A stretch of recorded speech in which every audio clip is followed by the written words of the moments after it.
أعوذ بالله من الشيطان الرجيم. بسم الله الرحمن الرحيم. يا أيها الناس اتقوا ربكم إن زلزلة الساعة شيء عظيم. يوم ترونها تذهل كل مرضعة عما أرضعت وتدع كل ذات حمل حملها وترى الناس سكارى وما هم بسكارى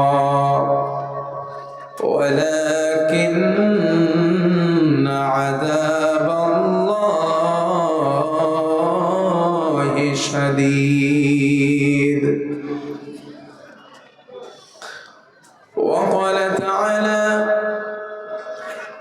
في موضع آخر أعوذ بالله من الشيطان الرجيم.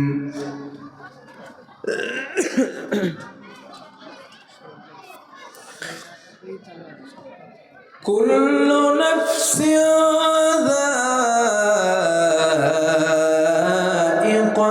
الموت وإنما توفون أجوركم يوم القيامة فمن زحزح عن النار وأدخل الجنة فقد فاز وما الحياة الدنيا إلا متاع الغرور. وقال رسول الله صلى الله عليه وسلم ناركم جزء من 70 جزء من نار جهنم أو كما قال عليه الصلاة والسلام. اللهم صل على محمد وعلى آل محمد كما صليت على إبراهيم وعلى آل إبراهيم إنك حميد مجيد. اللهم بارك على محمد وعلى آل محمد كما باركت على إبراهيم وعلى آل إبراهيم إنك حميد مجيد.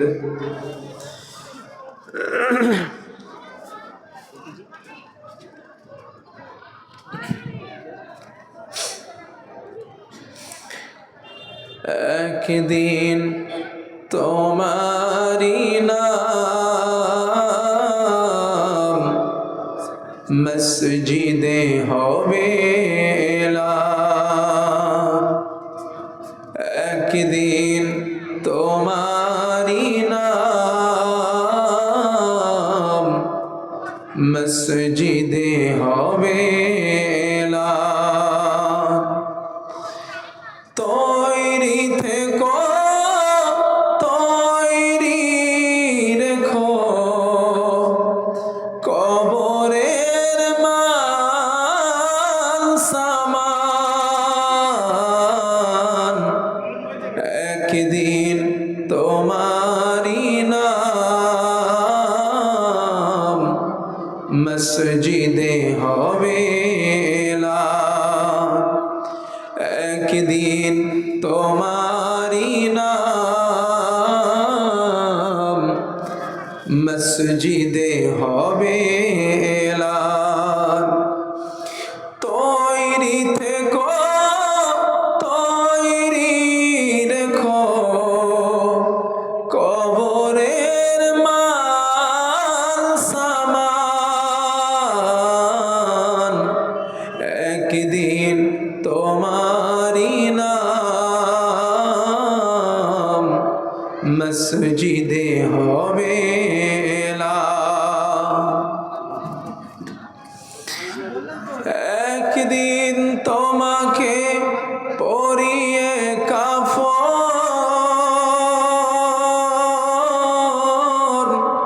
কাঁদবে স্বজন কাঁদবে ভুবন। হঠাৎ চলে যাবে আদরের ধন।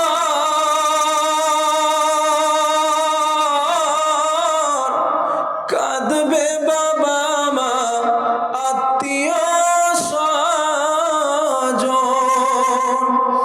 তৈরি থেকো তৈরি রেখো সুন্নতি আমল ঈমান। একদিন তোমারি নাম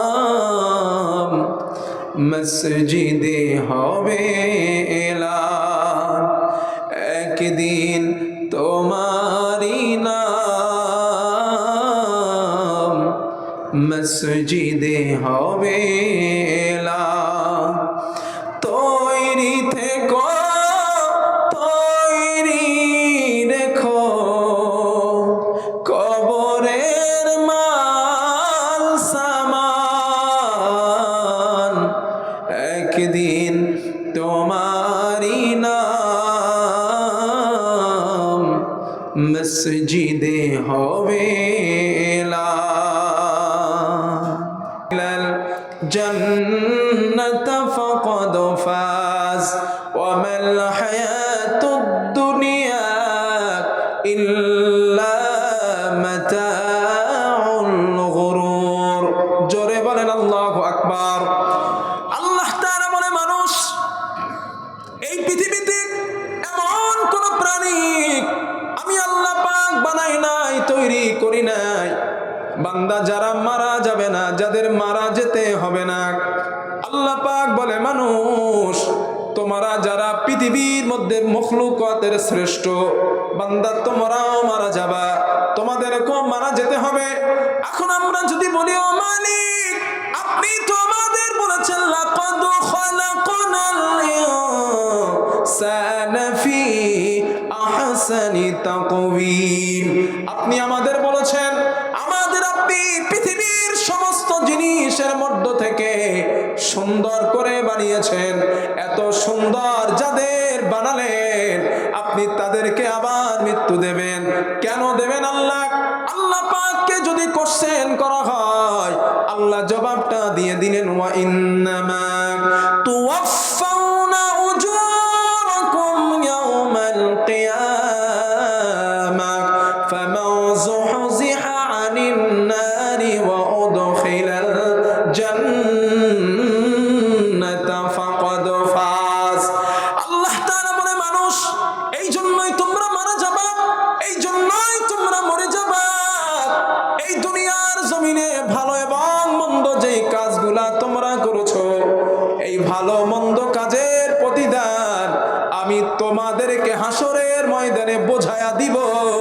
এই জন্যই বান্দা তোমরা মারা যাবা।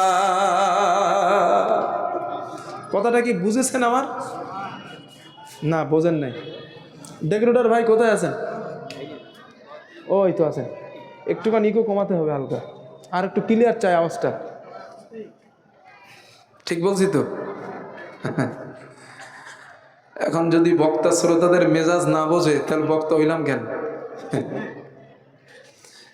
আল্লাহ তাআলা কি বলেন, আল্লাহ এটা বোঝান। আল্লাহ তাআলা বলছেন যে পৃথিবীতে তোমাদের পৃথিবী ছাড়তে হবে এজন্য, তোমরা মারা যাবে এজন্য পৃথিবীতে ভালো এবং মন্দ কাজ আমরা করছি না দুইটা, ভালো আর মন্দ। এই ভালো আর মন্দ কাজের প্রতিদান তোমাদেরকে দেব, এই জন্য মরতে হবে। আল্লাহ আমাদের সৃষ্টি করলেন, হয়াত দিলেন, হয়াতের পাশাপাশি কি দিয়েছেন? মৃত্যু। এর মাঝখানে আল্লাহ দিলেন একটা সময়। এই সময়ের মাঝখানে আমাদেরকে বাজার করার একটা টাইম এস্টাবলিশ করলেন আল্লাহ তাআলা।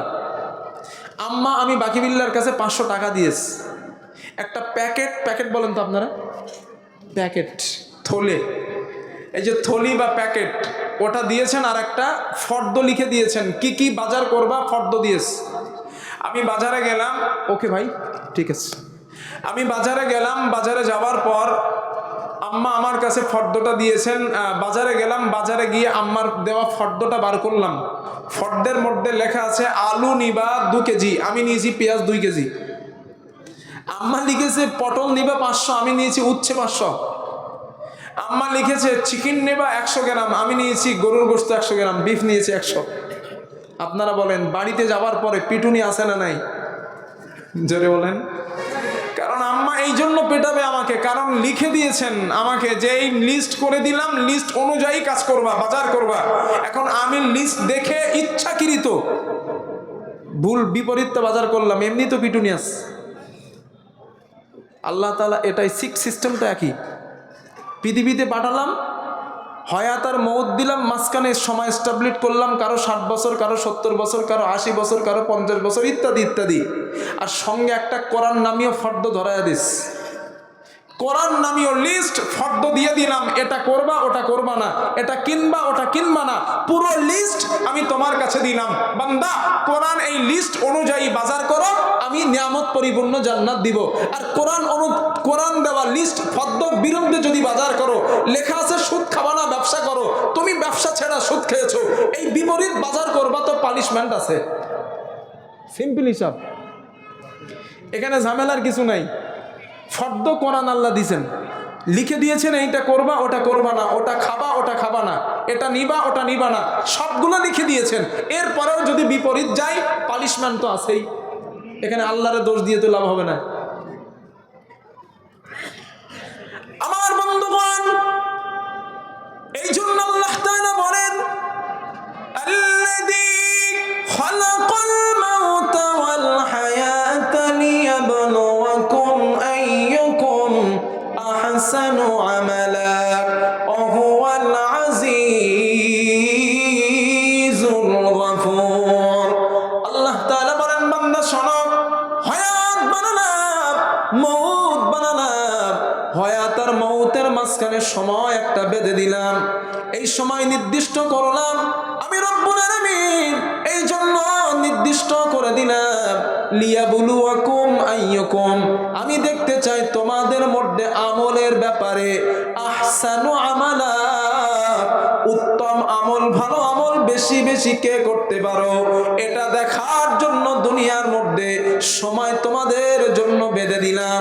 এই সময় অনুযায়ী বান্দা তুমি যা বাজার করবা, এক্সাম হলে এক্সাম পেপার সেট, তুমি যেটা লিখবা এটার বেনিফিট আমি আল্লাহ হাসরের ময়দানে তোমাদেরকে বোঝায় দেব। আমার ভাইরা, মাধ্যমিক এক্সাম, এই যেমন ফেব্রুয়ারি থেকে মাধ্যমিক উচ্চ মাধ্যমিক পরীক্ষা, আগামী কাল থেকে সিনিয়র বোর্ডে পরীক্ষা, এই যে মাধ্যমিক উচ্চ মাধ্যমিক পরীক্ষা আমরা দিতে যাই, এক্সাম হলে যখন আমাদের হাতে এক্সাম পেপারসটা দিয়ে দেওয়া হয়, 2.5 ঘন্টা অথবা 3 ঘন্টা সময় এস্টাবলিশ করে দেওয়া হয়। এই 3 ঘন্টার সময়ের মধ্যে কোন স্টুডেন্ট যদি অ্যান্সার ভুল লেখে লেখেন, উত্তরটা ভুল লেখেন। কোন টিচার কি এসে বলেন কেন তুমি ভুল লিখছো, তোমাকে আঘাত করবো আমরা, বলে কথা? কেউ বলবে না।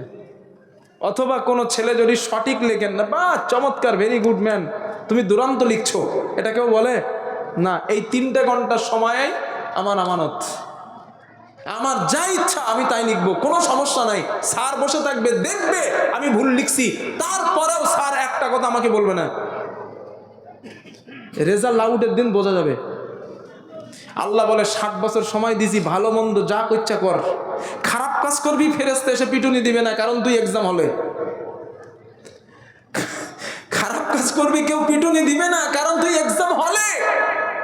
ভালো কাজ করবি, মসজিদে যাবি, দান সাদকা করবি, কোনো ফেরেশতা গিয়ে তোকে বাহাবা দিবে না, কারণ তুই এক্সাম হলে। বোঝা যাবে রেজাল্ট আউটের দিন। আমি কি বাস্তবতাটাকে বোঝাতে পারছি আপনাদের ইনশাআল্লাহ? হ্যাঁ, নসিহতটা বুঝে নেন, কাজে লাগবে। আমার বন্ধুগণ, আপনারা আমাকে প্রশ্ন করবেন, বাকি বিল্লাহ এক্সাম হলে তো আমরা পেপারসের মধ্যে অ্যান্সার গুলা লিখি সঠিক অথবা বেঠিক, কিন্তু দুনিয়াতে আপনি বললেন এটা এক্সাম হল, এক্সাম পেপারস, তাহলে দুনিয়ার জমিনে এটা কেমন করে সম্ভব? আল্লাহ কি সব গুনাহ রেকর্ড করেছেন? আল্লাহ তাআলা কোরআনের 15 নম্বর পারা সূরা বনী ইসরাঈলের মধ্যে বলেন, ওয়া কুল্লু ইনসানিন আলজামনাহু তাইরাহু ফি উনুকি ওয়া নুখরিজু লাহু ইয়াওমাল কিয়ামাতি কিতাবান ইয়ালকাহু মানশুরা ইকরা কিতাবাকা কাফা বিনাফসিকাল ইয়াওমা আলাইকা হাসিবা। আল্লাহ তাআলা বলে, মানুষ শোনো, আমি রব্বুল আলামিন তোমাদের গলার মধ্যে একটা ক্যামেরা, একটা চিপস কিতাব অদৃশ্য আমি বসিয়ে দিয়েছি। ও বান্দা, দুনিয়ার জমিনে তুমি এমন কোন কথা বলো না, এমন কোন কাজ বান্দা তুমি করো না যেই কথাটা আমার ফেরেশতারা এই কিতাবের মধ্যে রেকর্ড হচ্ছে না। বিশ্বাস হয়? হ্যাঁ, এই যে মোবাইল বসানো আমার সামনে 4টা, আমার কথা রেকর্ড করছে না?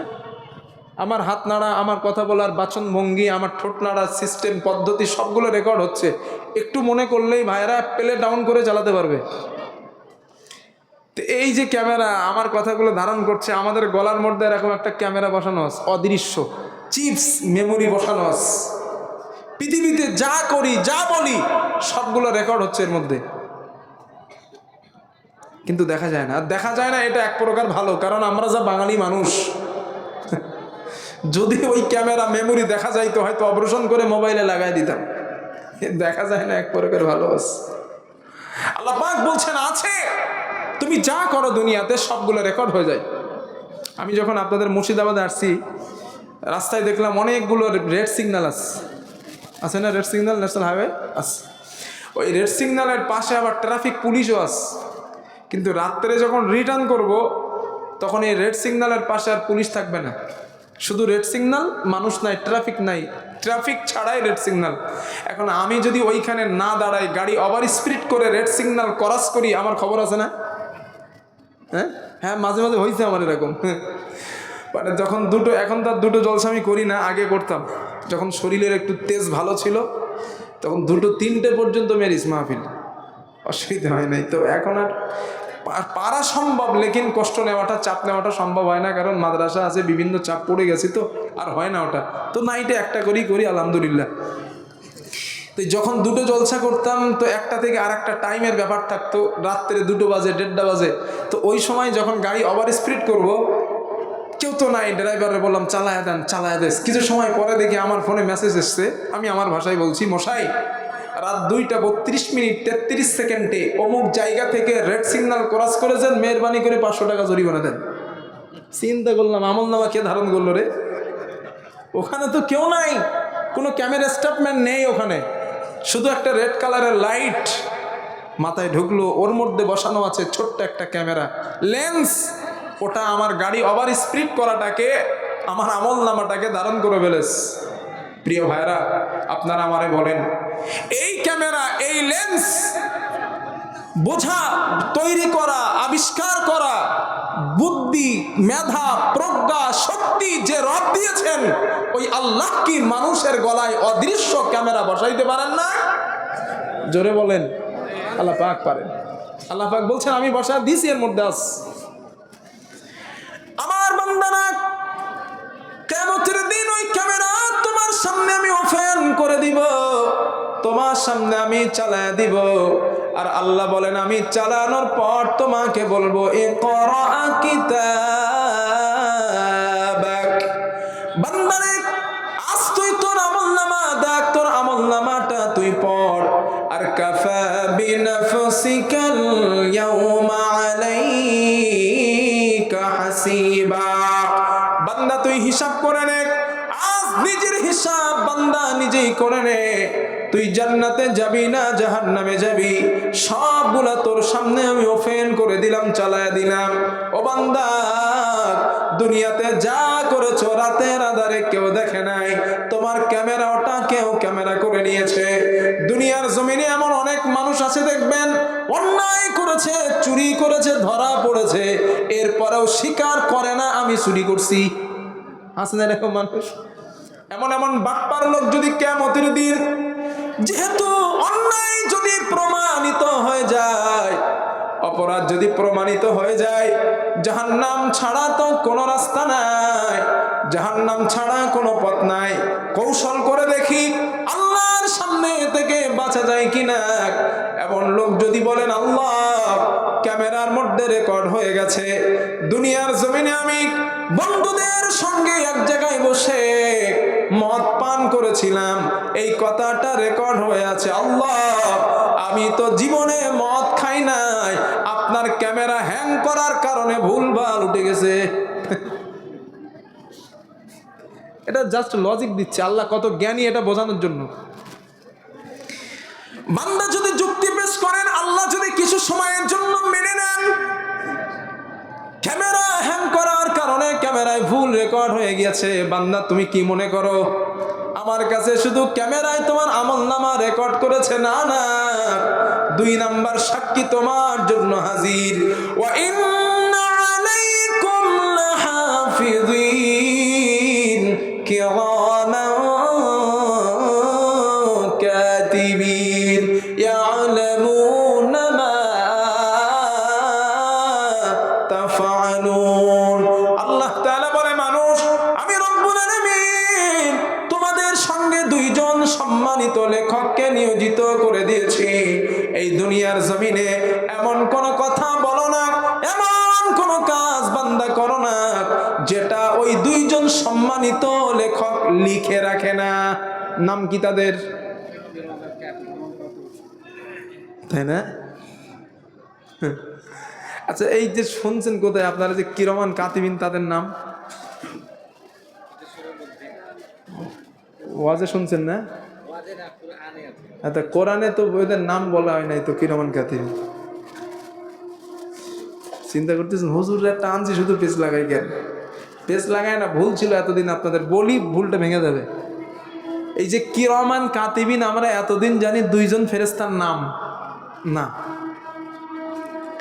আপনার নাম আব্দুল্লাহ, আব্দুল্লাহ শব্দের অর্থ কি? আল্লাহর বান্দা।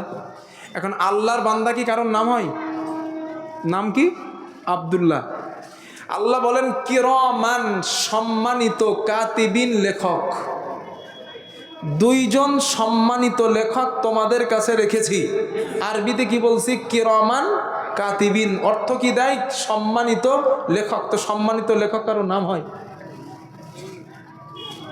টোটাল হাদিসের মধ্যে এই 2 জন কিরমান কাতিবিন, সম্মানিত লেখক, এই 2 জন ফেরেশতার নাম কোথাও আসে নাই। এই 2 জন ফেরেশতার নাম কি? আল্লাহু আলাম, আল্লাহ ভালো জানেন। শুধু আমাদের কাছে এতটুকু জানা, 2 জন সম্মানিত লেখক আমাদের কাছে আছে। ক্লিয়ার হয়েছে না ইনশাআল্লাহ?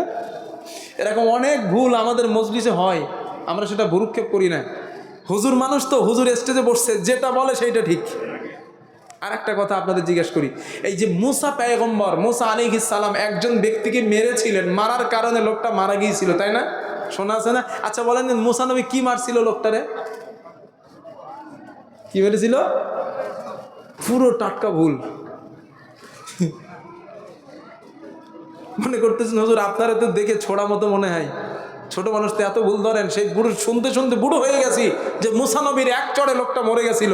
না, পুরো ভুল শুনেছেন এতদিন। আমি লিখে রাখতে পারেন, রেকর্ড হচ্ছে আমার কথা।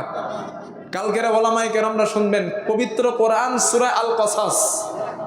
আচ্ছা আল্লাহ যদি বলেন চড় না অন্য কিছু, তো বিশ্বাস করবেন তো?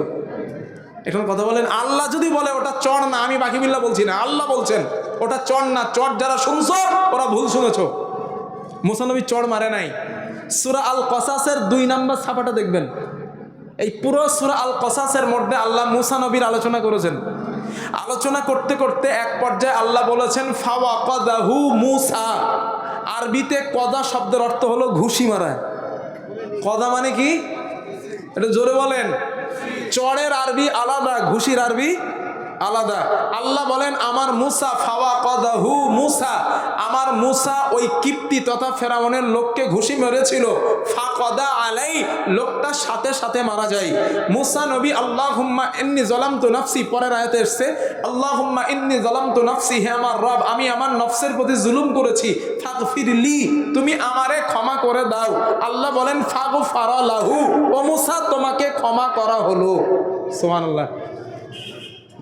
তাহলে এতদিন কি শুনছিলেন? থাপ্পড় চড়, তাই না? কিন্তু আজকে শুনলেন না হুজুর এটা থাপ্পড় না, ওটা ছিল ঘুষি, কিল। আচ্ছা মুসা নবীকে ফেরাউন যে তাড়া করেছিল, একটা নদের কিনারায় গিয়েছিল, দাঁড়িয়ে গিয়েছিল পানির সাগর নদের কিনারায়, ওই নদটার নাম কি দেখছেন? আর কথা বলেন না যে হুজুর আবার কি বিপদে ফেলবেন। নীল নদ বলছেন না? না, এটাও রং। আমি আয়াতটা একটু পড়ি শোনেন। কত জিনিস মজলিসে ভুল হয় জানেন। আমি বলি না সাধারণত, এই সাবজেক্ট ওয়াইজ যখন হয় তখন বলে দেই ভাই এটা ভুল ছিল, ঠিক করে নেন। তবে আজ প্রাসঙ্গিক এসে গেছে বলে বলছি। হাজারো ভুল হয়। এই ভুল হবার কারণ কি জানেন? আমরা বক্তা দাওয়াত দেই, এলেম না মেপে, কণ্ঠ মেপে দাওয়াত করি। এই জন্য ভুলভাল মেসেজ আমাদের শুনতে হয়। আমি বাকিবিল্লাহ আলেম বড় এটা বলছি না। ইউহিব্বুস সালিহিনা লাস্তু মিনহুম লাআল্লাল্লাহু ইয়ারযুকুনি সালাহা। আমার মধ্যে কিচ্ছু নাই, খালি মানুষ আমি, এলেম কালাম কিচ্ছু নাই। তবে যেগুলো দেখছি হাদিসে, যেগুলো শুনছি বাস্তবে, এটার সঙ্গে হাদিস মিলছে না, কোরআন মিলছে না, পুরো বিপরীত। তো এটা মানে কিভাবে বলেন? এই যে নীলনদ, আমিও শুনেছি নীলনদ, এই জন্য তো কথাটা তুললাম।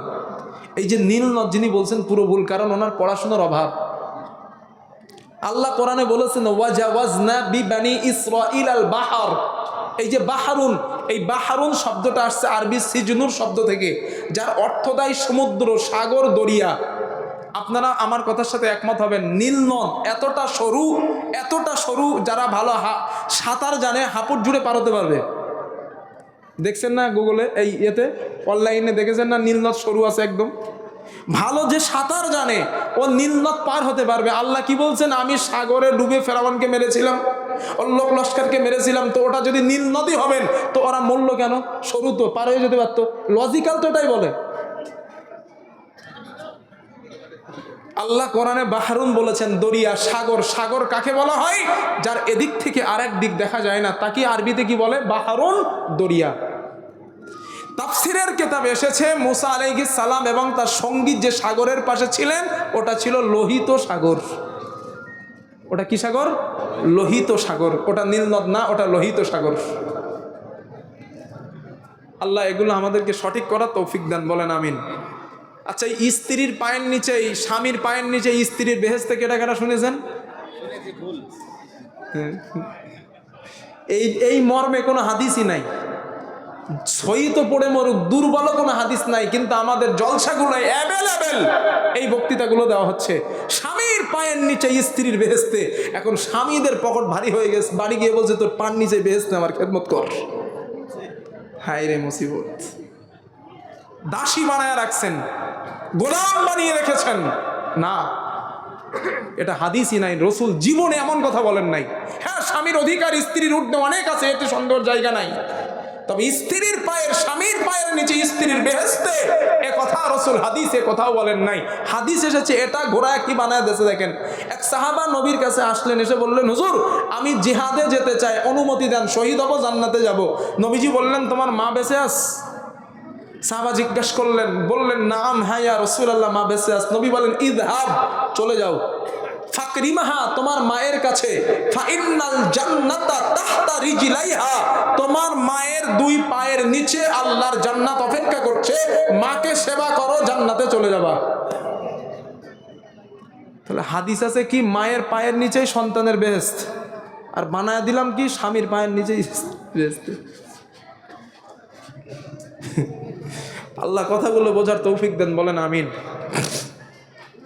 তো কথা কি বলছিলাম আপনাদের, যে কিয়ামতের ময়দানে কোনো মানুষ যদি আল্লাহর কাছে বলেন, আল্লাহ এই যে ক্যামেরা হ্যাং করেছে, আল্লাহ বলবেন 2 নাম্বার সাক্ষী কিরামান কাতিবিন, মানে সম্মানিত 2জন লেখককে আল্লাহ বলবেন আমল নামা খোল।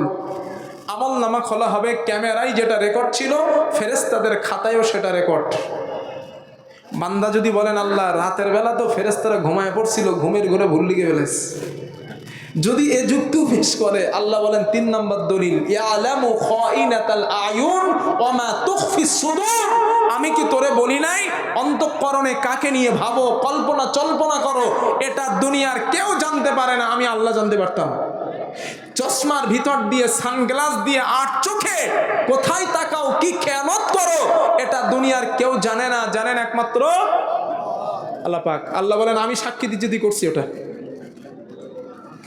আমার বন্ধুগণ, আল্লাহর হাবিব সাল্লাল্লাহু আলাইহি ওয়াসাল্লাম বলেন, উম্মত শুধু তাই না, কিয়ামতের দিন যেই জমিনের উপরে দাঁড়ায়া তোমরা অন্যায় করো, যেই জমিনের উপরে দাঁড়ায় গুনাহ করো, কিয়ামতের দিন এই জমিন তোমার বিরুদ্ধে আল্লাহর কাছে সাক্ষী দিবেন, আল্লাহ তোমার বান্দা আমার উপরে দাঁড়ায় অন্যায় করেছিল, আমি জমিন সাক্ষী হয়ে গেলাম। আল্লাহ তোমার বান্দা আমার উপর দিয়া মসজিদের নামাজের জন্য আসতো, ওরা আমি জমিন সাক্ষী হয়ে গেলাম। আল্লাহর নবী বলেন, কিয়ামতের দিন এই জমিন যদি কারো পক্ষে সাক্ষী হয়ে যায়, আল্লাহ তাআলা তারে মাফ করে দিবেন। আর এই জমিন যদি কিয়ামতের দিন কারো বিপক্ষে সাক্ষী হয়ে যায়, আল্লাহ তাআলা ওকে পাকড়াও করবেন। সুতরাং 4 নাম্বার সাক্ষীকে আল্লাহ হাজির করাবেন। সুতরাং বান্দা বাঁচার কোনো রাস্তা নাই। তুমি যতটা কালামা করতে চাও, যতটা কৌশল করতে চাও, আমার সামনে থেকে বাঁচার কোনো রাস্তা নাই। এই জন্য বুদ্ধিমান মানুষ হলো তারা, ইন্না আকরামাকুম ইনদাল্লাহি আতকাকুম, বুদ্ধিমান হলো তারা, জ্ঞানী হলো তারা যারা আল্লাহকে বেশি বেশি ভয় করে, তাকে অবলম্বন করে শ্রেষ্ঠত্ব লাভ করেছে, ওরাই প্রকৃত জ্ঞানী বুদ্ধিমান। ঠিক কিনা বলেন? টাকা আছে, পয়সা আছে, আপনি জ্ঞানী না? Not never. দুনিয়াতে আজ আছেন কাল নাই, এটা সফলতা নয়। সফলতা আল্লাহরে বেশি ভয় করে এবং তাকে অবলম্বন করে কবরে যেতে পেরেছে, ওই মানুষ সফল, ও জ্ঞানী মানুষ। সুতরাং আমার বন্ধুগণ, এজন্য আল্লাহ পাক বলেন, বান্দা তুমি মারা যাবা, তোমরা সবাই মারা যাবা। মারা এই জন্য যাবা, দুনিয়াতে যেই কাজগুলা তোমরা করেছো, এই কাজের প্রতিদান আমি তোমাদেরকে বুঝিয়ে দেব, এই জন্যই তোমাদের মরতে হবে। এখন আমরা আল্লাহকে জিজ্ঞাসা করি, আল্লাহ দুনিয়ার জমিনে আপনি আমাদেরকে কি শুধু মারবেন? আসমান জমিন ফেরেশতা জিন্দা কি থাকবে? আল্লাহ তাআলা বলেন, না না, শুধু তোমরা মরবা না, তোমরা শ্রেষ্ঠ মখলুকত, তোমরা যেহেতু মরে যাচ্ছ, বাকিগুলা থাকার কোনো প্রশ্ন নাই। আসমান থাকবে না, জমিন থাকবে না, চন্দ্র না, সূর্য না, পাহাড় পর্বত না, কিছুই থাকবে না। আল্লাহ তাআলা সূরা আর-রহমানের মধ্যে বলেন, কুল্লু মান আলাইহা ফান ওয়া ইয়াবকা ওয়াজহু রাব্বিকা যিল জালালি ওয়াল ইকরাম ফাবিআইয়ি আলা'i রাব্বিকুমা তুকাযযিবান। আল্লাহ তাআলা বলে, মানুষ পৃথিবীর জমিনে যা বানালাম শেষ হয়ে যাবে, সবগুলাকে লন্ডভন্ড করব, আসমান থাকবে না, জমিন থাকবে না, চন্দ্র সূর্য নক্ষত্র রাজি থাকবে না। আল্লাহ পাক বলছেন বান্দা সবগুলাকে আমি শেষ করে ফেলবো। পবিত্র কোরআনের যতটা আয়াত আছে, কোরআনুল কারীমের মধ্যে 30টা পারা আল্লাহ কমপ্লিট দিয়েছেন। এই 30টা পারার মধ্যে 10 পারা কোরআনের তৃতীয় এক অংশ 10 পারার সমান। আল্লাহ জান্নাত জাহান্নাম পরকাল নিয়ে কথা বলেছেন, পরকাল ভিত্তিক আলোচনা করেছেন। কারণ পরকালটাই হলো মানুষের জীবনের সব থেকে আসল জীবন। মানুষের জীবনের সফলতা বিফলতা মানদণ্ড নির্ভর করে ওই পরকাল। এই জন্য আল্লাহ পাক বেশি বেশি কোরআনে পরকাল নিয়ে কথা বলেছেন। আল্লাহ তাআলা বলেন মানুষ এই পৃথিবী সৃষ্টি করার চিত্র যেমন কোরআনে বলে দিলাম, পৃথিবী কেমন ভাবে তৈরি করলাম এই চিত্র যেমন বলে দিলাম, পৃথিবীটা ধ্বংস করে দিলাম, ধ্বংস করবো এই চিত্রও আমি বলে দিলাম। কয়েকটা আয়াত শোনেন, আল্লাহ পাক সূরা ইনফিতারের মধ্যে বলেন এই পৃথিবীর বিশ্ব ব্যবস্থা কেমন করে ধ্বংস করব। আল্লাহ তাআলা বলেন ইদাস সামাউ ফাতারাত ওয়া ইদাল কাওয়াকিবু তাসারাত ওয়া ইদাল বিহারু ফুজ্জিরাত ওয়া ইদাল কুবুরু বু'থিরাত। আল্লাহ তাআলা বলে মানুষ ইদাস সামাউ ফাতারাত, যেদিন এই আসমান বিদীর্ণ হয়ে যাবে, আসমানটা ভেঙে চুরে টুকরা টুকরা হয়ে যাবে, আসমানটা গুড়িয়ে আমি ফেলে দিব।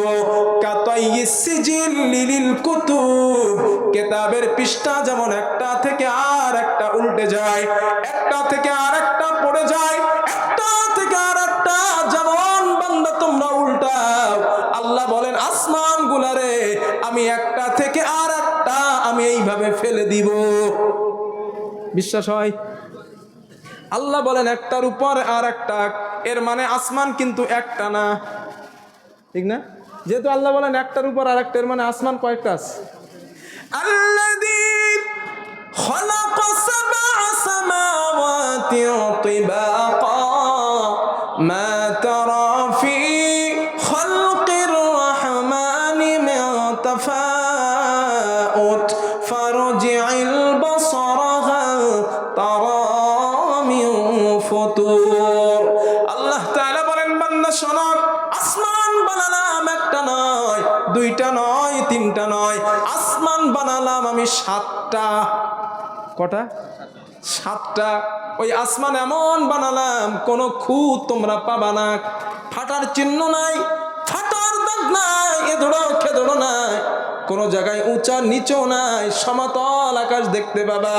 আল্লাহ বলেন কেমনে বানালাম শোনো, খালাকাস সামাওয়াতি বিগাইরি আমাদিন তারাউনাহা সুম্মা ইসতাওয়া আলাল আরশ। আল্লাহ তাআলা বলেন বান্দারে আসমান বানালাম, স্তম্ভ দিলাম না, কোন খুঁটি দিলাম না, খুঁটি ছাড়া স্তম্ভ ছাড়া আসমানকে বানিয়েছেন। একটু জোরে বলেন আল্লাহর নামটা আর একটু জোরে বলেন। এই যে তারাও নাহা, এখানে ওলামায়ে কেরাম ভাই যারা আছেন, আলেম ভাই, এই তারাও নাহার ব্যাখ্যা দুইটা পাবেন। আব্দুল্লাহ ইবনে আব্বাস রাইসুল মুফাসসিরিন ইবনে তাফসির ইবনে আব্বাসে লিখেছেন তারাও নাহার ব্যাখ্যা দিয়েছেন এমন স্তম্ভ খুঁটি আছে যেটা চোখে দেখা যায় না। আর অন্য তাফসিরে এসেছে স্তম্ভ ছাড়াই আসমান আল্লাহ তাআলা বানিয়েছেন।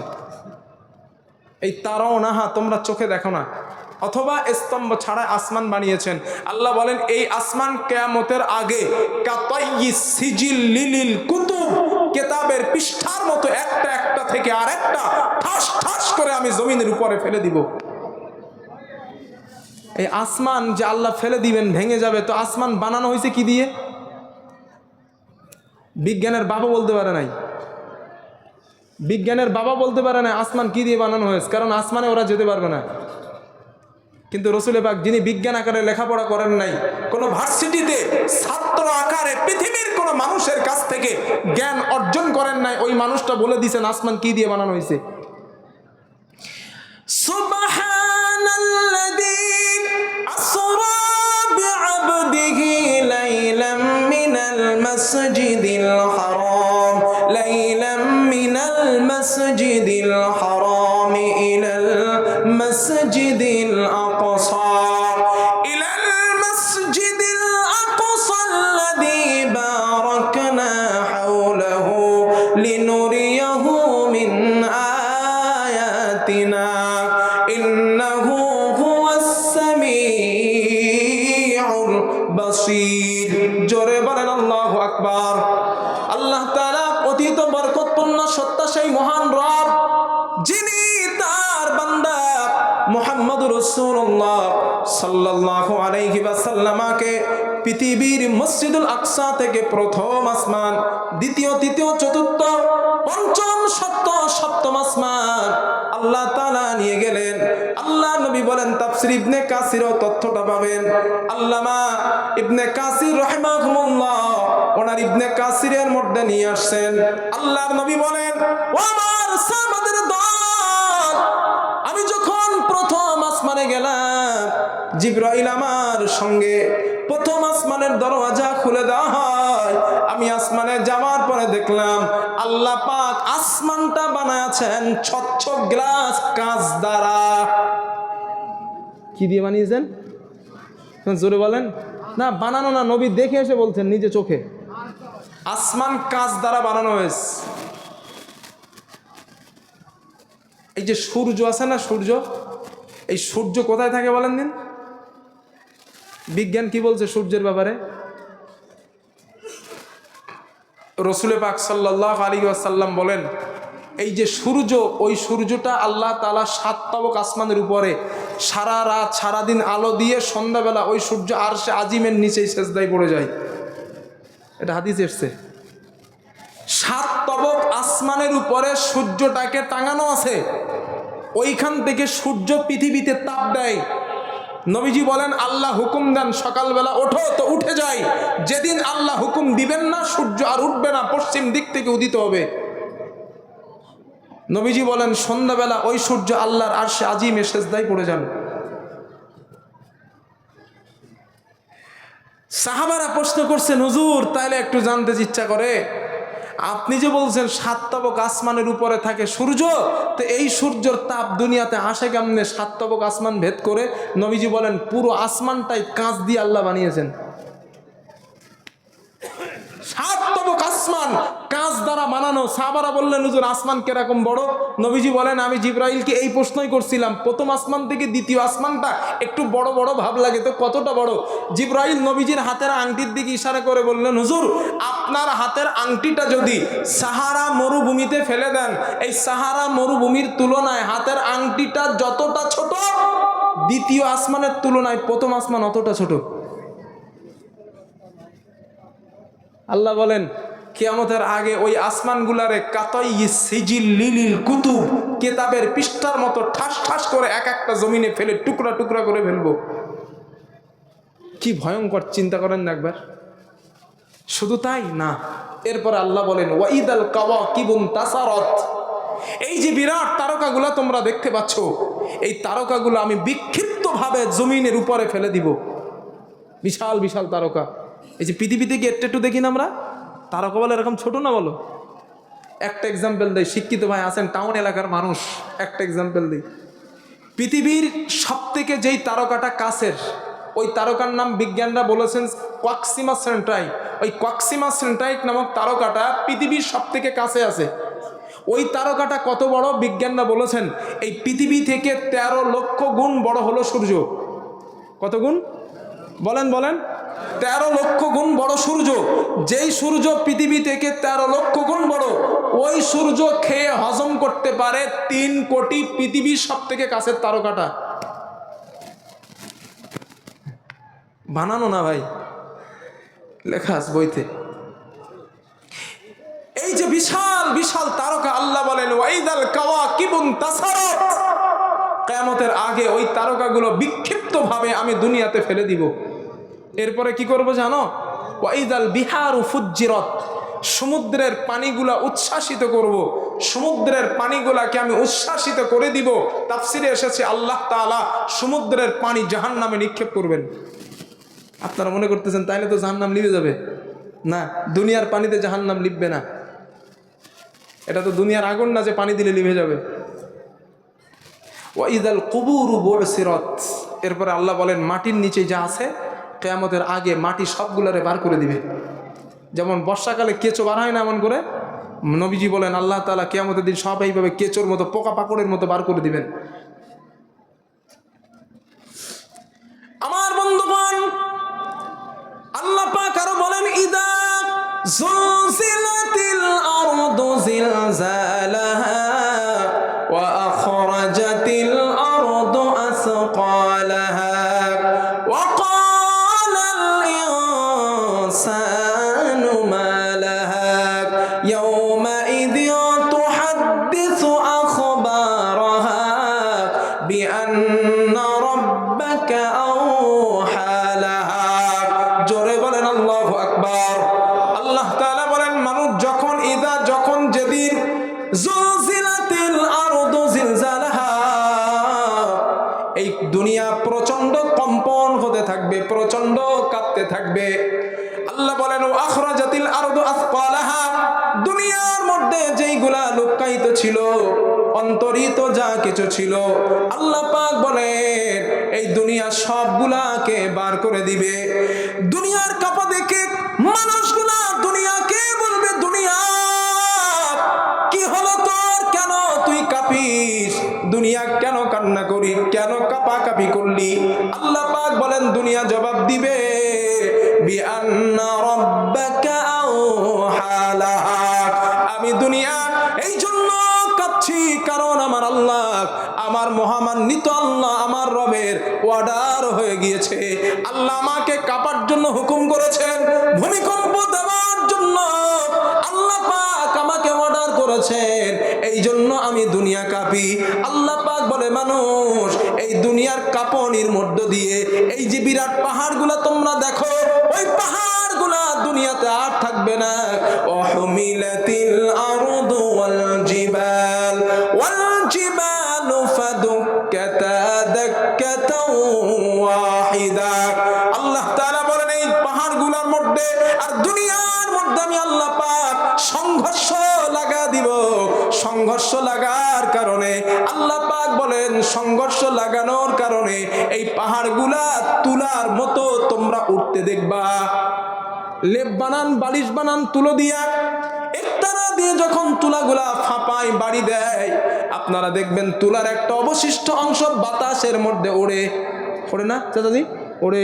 আল্লাহ বলেন এমন তোমরা উঠতে দেখতে বাবা কিয়ামতের আগে ওই পাহাড়গুলারে এই অবস্থা আমি আল্লাহ পাক এই ভয়ঙ্কর দৃশ্য সৃষ্টি করব।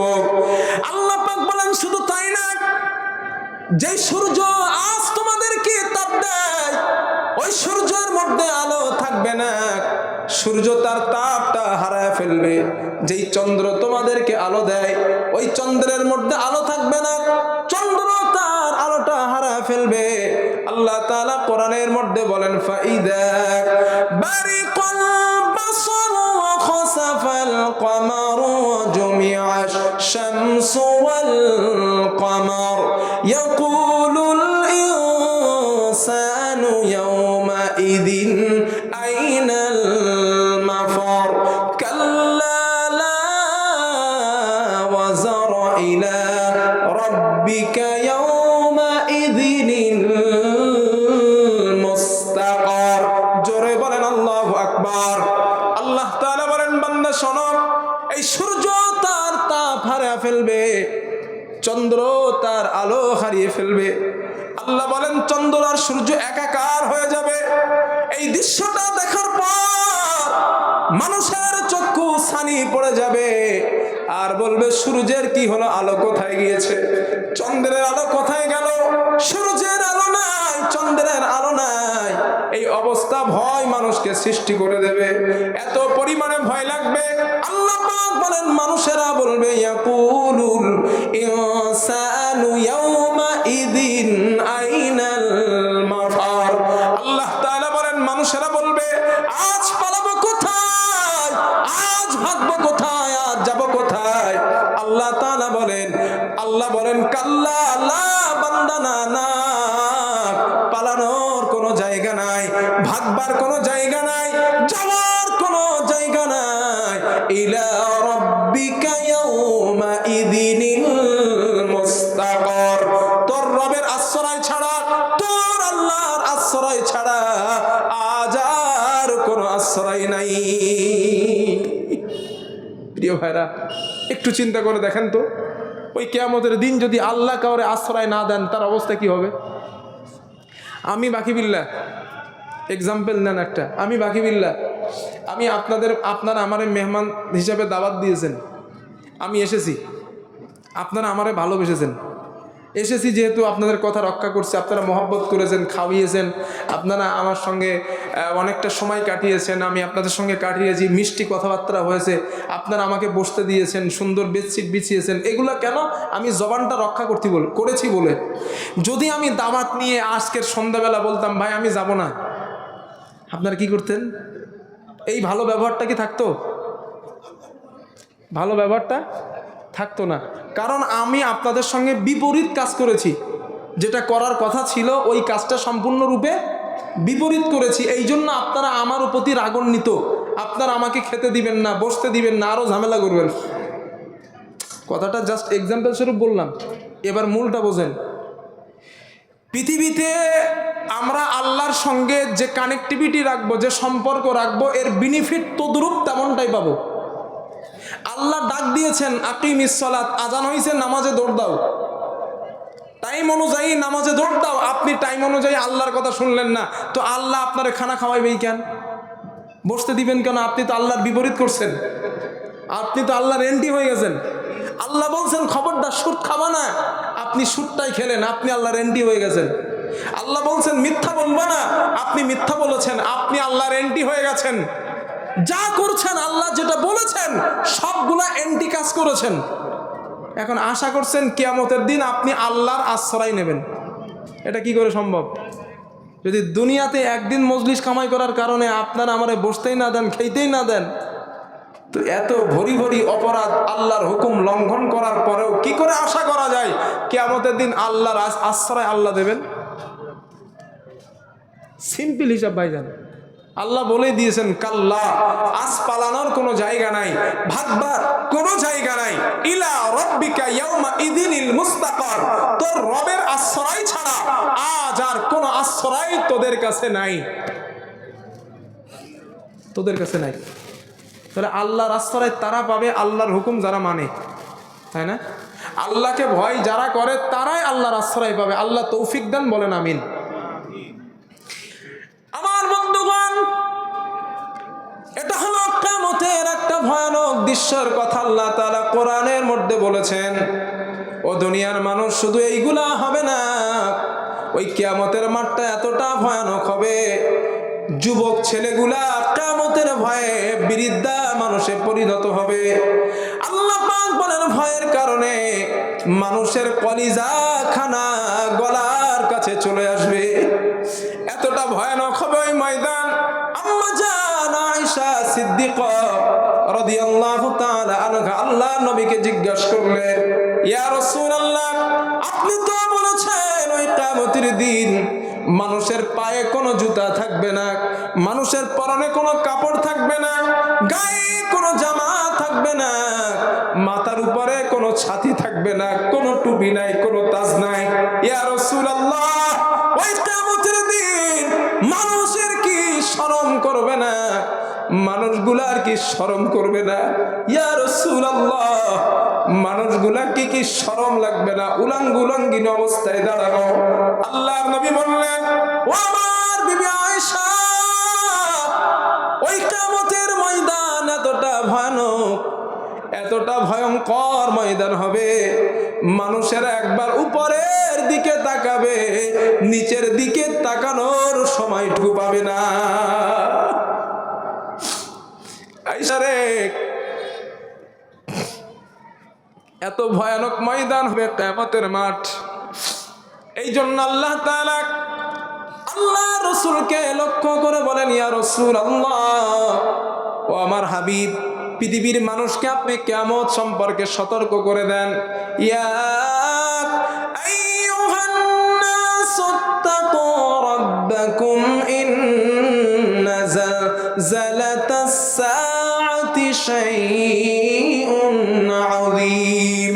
ও নবী, আপনি মানুষকে সতর্ক করেন ওই দিনের, যেই দিন মহাকম্পন তৈরি হবে, মহাভূমিকম্প তৈরি করা হবে, মহাকম্পন তৈরি হবে। আল্লাহ বলেন ওই দিনকে ভয় করো। আর ওই দিনকে ভয় করো, ইয়াউমা তারাউনাহা তাযহালু কুল্লু মুরদিআতিন আম্মা আরদাআত। আল্লাহ বলেন ওই দিন কিয়ামতের ময়দানটা এতটা ভয়ানক হবে। আল্লাহ পাক বলেন, স্তন্যদায়িনী মহিলা সন্তানকে দুধ পান করাচ্ছিল, এমন স্তন্যদায়িনী মা সন্তানকে দুধ পান করানোর কথাটা ভুলে যাবে। ওয়াতাদাউ কুল্লু যাতিন হামলিন হামলাহা। আল্লাহ বলেন গর্ভধারিণী মহিলা, সন্তান পেটের মধ্যে এখনো ভূমিষ্ঠ হবার সময় হয় না, এমন গর্ভধারিণী মহিলার গর্ভটা খসে পড়বে। ওয়ামা ওয়াতারান নাসা সুকারা। আর মানুষগুলাকে তোমরা দেখতে পাবা, মদ পান করলে মানুষ যেমন তাল বেতাল হয়ে দৌড়ায়, মানুষগুলা মদ খেলে যেমন দিগ্বেদী করা করে, আল্লাহ বলেন হাসরের দিন মানুষকে এমন তাল বেতাল হতে দেখবা। ও নবী, মানুষগুলার এমন অবস্থা আপনি দেখতে পাবেন। ও নবী, তারা কি মদ পান করেছে? আল্লাহ পাক বলেন না না, ওয়ামা হুম বিসুকারা। ও নবী, তারা মদ পান করে নাই, মদ খায় নাই, অবস্থা কেন তাদের এমন হলো? আল্লাহ পাক বলেন এই জন্য অবস্থা এমন হয়ে গেছে। ওয়ালাকিন্না আযাবাল্লাহি শাদীদ। আল্লাহ পাক বলেন এই জন্য মানুষ স্তন্যদায়িনী মা দুধের বাচ্চার কথা ভুলে ফেলেছে, গর্ভধারিণী মহিলার গর্ভ খসে পড়েছে, মানুষগুলা পাগলের মতো দৌড়ায়। আল্লাহ বল এই জন্য এমন হয়, আমার মহা যন্ত্রণা আযাব আজ এই ভয়ঙ্কর মাঠের কারণে মানুষগুলা রে পাগল বানায় দিয়েছে। আল্লাহ আল্লাহ, অনেক ভয়ানক হবে ময়দান। আল্লাহর নবী সাহাবাদেরকে বললেন, আম্মা জান আয়েশাকে নবীজি প্রশ্নের জবাবে বললেন, আয়েশা মানে আম্মা জান আয়েশা নবীকে বলছিলেন, হুজুর আপনি কি আমারে ভুলে যাবেন কিয়ামতের মাঠে? কারণ কিয়ামতের দিন মানুষ যে অসহায় হবে, হেল্পলেস হবে, অসহায় হবে, যে অসহায় মানুষ দুনিয়াতে হয় না। কারণ যেই গর্ভধারিণী মা, গর্ভধারিণী মহিলা, মা জননী ওই সন্তানের কথা বেমালুম ভুলে যাবে, মনে রাখবে না। যেই বাবা সন্তান কষ্ট করে মানুষ করেছে, ওই বাবার কথা সন্তানের মনে থাকবে না, সন্তান বাবার কথা মনে থাকবে না। আল্লাহ তাআলা বলেন, ইয়াউমা ইয়াফিরুল মারউ মিন আখিহি ওয়া উম্মিহি ওয়া আবিহি ওয়া সাহিবাতিহি ওয়া বানিহি লিকুল্লি ইমরিইম মিনহুম ইয়াউমাইযিন শাআনুন ইউগনি। আল্লাহ তাআলা বলেন ভাই ভাইরে ভুলে যাবে, রক্তের ভাই ভাইকে ভুলে যাবে, বাবা মাকে ভুলে যাবে, আত্মীয় স্বজন পরিবার পরিজন একজন আর একজনকে ভুলে যাবে। আল্লাহ তাআলা বলে মানুষ কিয়ামতের দিন রক্তের সম্পর্ক কোনো কাজে লাগবে না, একজন আর একজন আর কোনো উপকারে আগায় আসবে না। শুধু তাই না, এই দুনিয়ার জমিনে এমন অন্তরঙ্গ বন্ধু আমাদের আছে, যেই বন্ধু একজন বন্ধুর জন্য জীবন দিতেও রাজি হয়ে যায়। আছেন এরম বন্ধু? বন্ধু বিপদে পড়ে গেছে, টেলিফোন আসছে, দোস্ত তোমার বন্ধু বিপদে পড়ছে, কিছু ছেলে তারা মারে, বন্ধু বাড়িতে ভাত খাচ্ছিল, থালাটা ফেলে দিয়া ভাই কেমন জোরে চালায়, সে মরবে না বাঁচবে দেখে না। আমার বন্ধুকে কারা যেন আঘাত করে, বন্ধুকে বাঁচানোর জন্য নিজের জীবনটা বাজি রাখে। আল্লাহ পাক বলেন এমন অন্তরঙ্গ বন্ধু কিয়ামতে বিপদে তুমি পড়ে গেলে পাশে ওই বন্ধুকে পাবা না। ওয়ালা ইয়াসআলু হামিমুন হামিমা ইউবাসসিরুনহুম ইয়াওয়াদ্দুল মুজরিমু লাও ইয়াফতাদি মিন আযাবি ইয়াউমিইযিম বিবানি। আল্লাহ পাক বলেন কিয়ামতের দিন এমন অন্তরঙ্গ বন্ধু বান্দা তোমাদের কোনো উপকারে আসবে না, তোমাদের কোনো কাজে আসবে না, কোনো উপকার করবে না। বাবা মা থেকে হারায়া যাবে, ভাই ভাই থেকে হারায়া যাবে, পরিবার পরিজন থেকে বোন চাচা শাশুড়ি বউ ইত্যাদি আল্লাহ পাক বলেন একজন আর একজন থেকে হারায়া যাবে, অন্তরঙ্গ বন্ধুটাও হারায়া যাবে। তোমার যেই টাকা পয়সা ধন সম্পদ মাল সন্তান সন্ততি আল্লাহ বলেন ওটাও কোনো কাজে লাগবে না। আল ইয়াউমা লা ইয়ানফাউ মালুন ওয়ালা বানুন ইল্লা মান আতাল্লাহা বিকলবিন সালিম। আল্লাহ তাআলা বলেন মানুষ তোমাদের টাকা পয়সা সম্পদ কিছুই আমি আল্লাহর কাছে কাজে লাগবে না, আমি আল্লাহর কাছে কোনো উপকার করবে না। উপকার করবে তোমার নীরব একটা অন্তর, পাপ মুক্ত একটা অন্তর, যেই অন্তরের মধ্যে রিয়া নাই, হিংসা নাই, অন্যায় নাই, এমন অন্তর আমি আল্লাহর কাছে হাসরের ময়দানে কাজে আসবে। ও মানুষ, সুতরাং ওই দিনকে ভয় করে নাও, ওই হাসরের ময়দানে ভয় করো যেদিন উপায় থাকবে না। আম্মা জান আয়েশা রাদিয়াল্লাহু আনহা এই আয়াতটা নাজিল হবার পর নবীকে বললেন ইয়া রাসূলুল্লাহ, আল্লাহ বলেছেন বাবা বাবা থেকে পালাবে, মা থেকে পালাবে, ভাই ভাই থেকে পালাবে, পরিবার পরিবার থেকে পালায়া যাবে। হুজুর আপনি আমারে বলেন আপনি আমি আয়েশারে কি ভুলে যাবেন? আল্লাহর নবী জবাব দিলেন, ও আমার বিবি আয়েশা, কিয়ামতের ময়দানে আমি নবী মুহাম্মদ সাল্লাল্লাহু আলাইহি ওয়াসাল্লাম তিনটা জায়গায় তোমার কথাও বেমালুম ভুলে যাব। তিনটা জায়গায় তোমার কথা মনে রাখবো না। এক নাম্বার, যখন আল্লাহ পাক বান্দাদের আমলনামা ওড়ায় দিবেন। একবার এই কথাটা এরকম চিন্তা করেন না ভালো করে। আল্লাহ তাআলা আমলনামা ওড়ায় দেশ, আমলনামা উড়িয়ে দেওয়া হবে, এইভাবে উড়িয়ে দেওয়া হবে। যেই মানুষটা পাশ করেছে মানে দুনিয়াতে ভালো কাজ করত, ঈমান অবস্থায় যিনি কবরে গেছেন, আল্লাহ বলেন তার আমলনামা সামনে থেকে ডান হাতে দেওয়া হবে। আর যেই মানুষটা পাপাচার ছিল, মুনাফিক ছিল, মুনাফিক অবস্থায় মারা গেছে, কাফের অবস্থায় যিনি মারা গিয়েছে, আল্লাহ পাক বলেন ওই পাপিষ্ঠর আমলনামা পিছন থেকে বাম হাতে আসবে। একবার চিন্তা করেন তো এই জায়গাটাই, যদি আমার আমলনামাটা জানি না তো কোন হাতে আসবে। নবী বলেন এই আমলনামা দেওয়ার সময় আমি আয়েশা তোমার কথা ভুলে যাব। রসুলের মতো মানুষ বলছেন আমি মনে রাখবো না।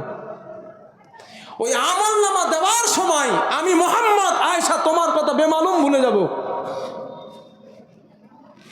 মাধ্যমিক যখন রেজাল্ট আউট দেয়, রেজাল্ট দেওয়া হয় যখন ডেট 27 তারিখ, এই রেজাল্ট আউটের 2 দিন আগ থেকে খাওয়া ঘুম থাকে বলে মনে হয়।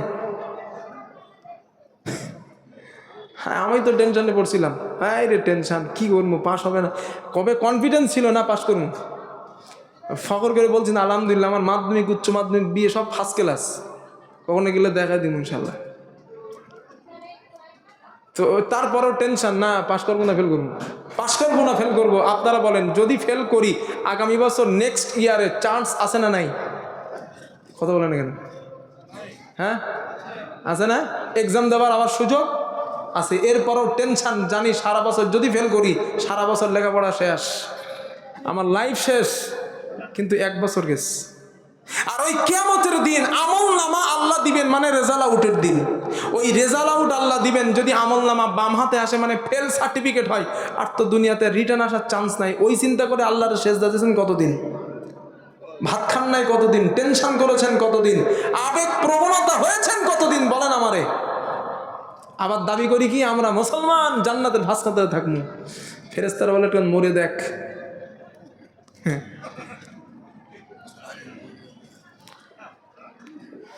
কথাটা হাস্যকর ভাবে নিচ্ছেন না? থেকে রেফ, থেকে ব্রেথ, একটু ভাবেন, একটু ভাবেন। হাসির খোরাক বাকিগুলা দেয় না, বলিও না, বলছিও না। ব্যাগে আসার তো সুযোগ নেই যে পৃথিবীতে গিয়ে আবার ভালো কাজ করে রেজাল্টটা পাস সার্টিফিকেট বানায় নেই। যদি কারণবশত অপরাধের কারণে পাস সার্টিফিকেটটা ফেল বাম হাতে আসে, জাহান্নাম। আল্লাহ তুমি হেফাজত করো, বলেন আমিন। আল্লাহ তুমি হেফাজত করো, বলেন আমিন। আবার বন্ধুগণ, রাসূল পাক সাল্লাল্লাহু আলাইহি ওয়াসাল্লাম বলেন, আয়েশা, ওই আমলনামা যখন ছেড়ে দেওয়া হবে, আমি নবীজি তোমার কথাটা বেমালুম ভুলে যাব। ও আয়েশা, 2 নম্বর, আমি তোমার কথা মনে রাখবো না। যখন আল্লাহ পাক মিজানের পাল্লা দাঁড় করাবেন, ওজন দাঁড় করাবেন, মিজানের পাল্লা যখন দাঁড় করানো হবে, ওয়াল ওয়াজনু ইয়াউমা ইযিনিল হক ফামান সাকুলাত মাওয়াজিনুহু ফাউলাইকা হুমুল মুফলিহুন ওয়া মান খাফফাত মাওয়াজিনুহু ফাউলাইকা আল্লাযীনা খাসিরু আনফুসাহুম বিমা কানু বিআয়াতিনা ইয়াযলিমুন। আল্লাহ পাক বলেন, হে আমার বান্দারা, কিয়ামতের দিন আমি মিজানের পাল্লা দাঁড় করাবো, ওজনের পাল্লা দাঁড় করাবো। আপনারা মিথ্যি পাল্লা চেনেন? মিথ্যি পাল্লা শেখরা আছেন কেউ এখানে? শেখরার দোকানে যে পাল্লায় সোনা মাপা হয়, ওই পাল্লার নাম মিথ্যি পাল্লা। জিজ্ঞেস করবেন কালকের গিয়ে, স্যার আপনাদের পাল্লার নাম কি? বলবে মিথ্যি পাল্লা। এই মিথ্যি পাল্লায় দেখবেন 1 রতি স্বর্ণ দিবেন, ওজন বলে দেবে এতটা ওজন আছে। একদম নখির কোনা দিবেন, তা ওজন বলে দিবে। আল্লাহ কিয়ামতের দিন ওই মিথ্যি পাল্লা দাঁড় করাবেন। চুল পরিমাণ গোনা করছেন, তাও পাল্লায় উঠবে। চুল পরিমাণ অন্যায় করেছেন, নেক কাজ করেছেন, তাও উঠবে। আল্লাহ পাক বলছেন কোনো কিছু গোপন করা হবে না, কারণ দুনিয়াতে যা করেছো সবগুলো আমি কিয়ামতে হাজির করাবো। বিশ্বাস হয়? যা আছে কিচ্ছু লুকাইতে থাকবে না, সব হাজির হবে। দলিল সূরা লুকমান, ইয়া বুনাইয়া ইন্নাহা ইয়াতাকু মিসকালা হাববাতিন মিন খারদালিন ফাতাকুন ফি সাখরাতিন আও ফিস সামাওয়াতি আও ফিল আরদ ইয়াতি বিহাল্লাহ ইন্নাল্লাহা লাতীফুন খাবীর। জোরে বলেন আল্লাহু আকবার।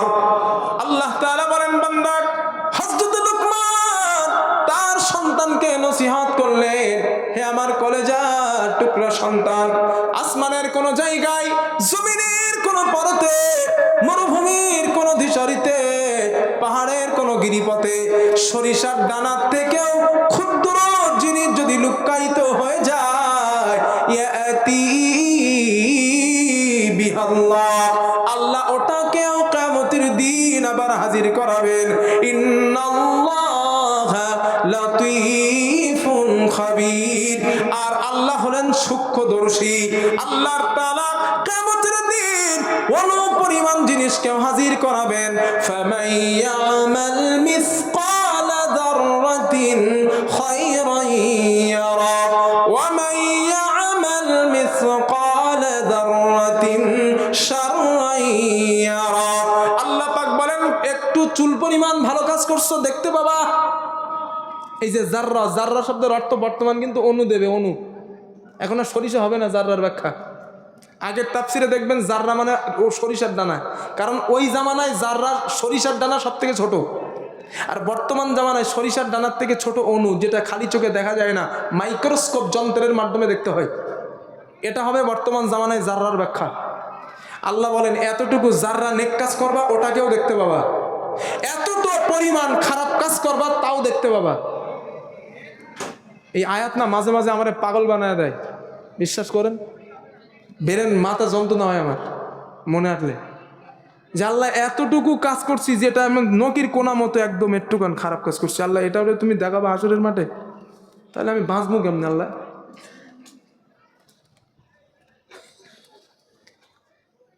এত চুল পরিমাণ নাই, তুমি দেখাবা তো বাঁচবো কেমনে?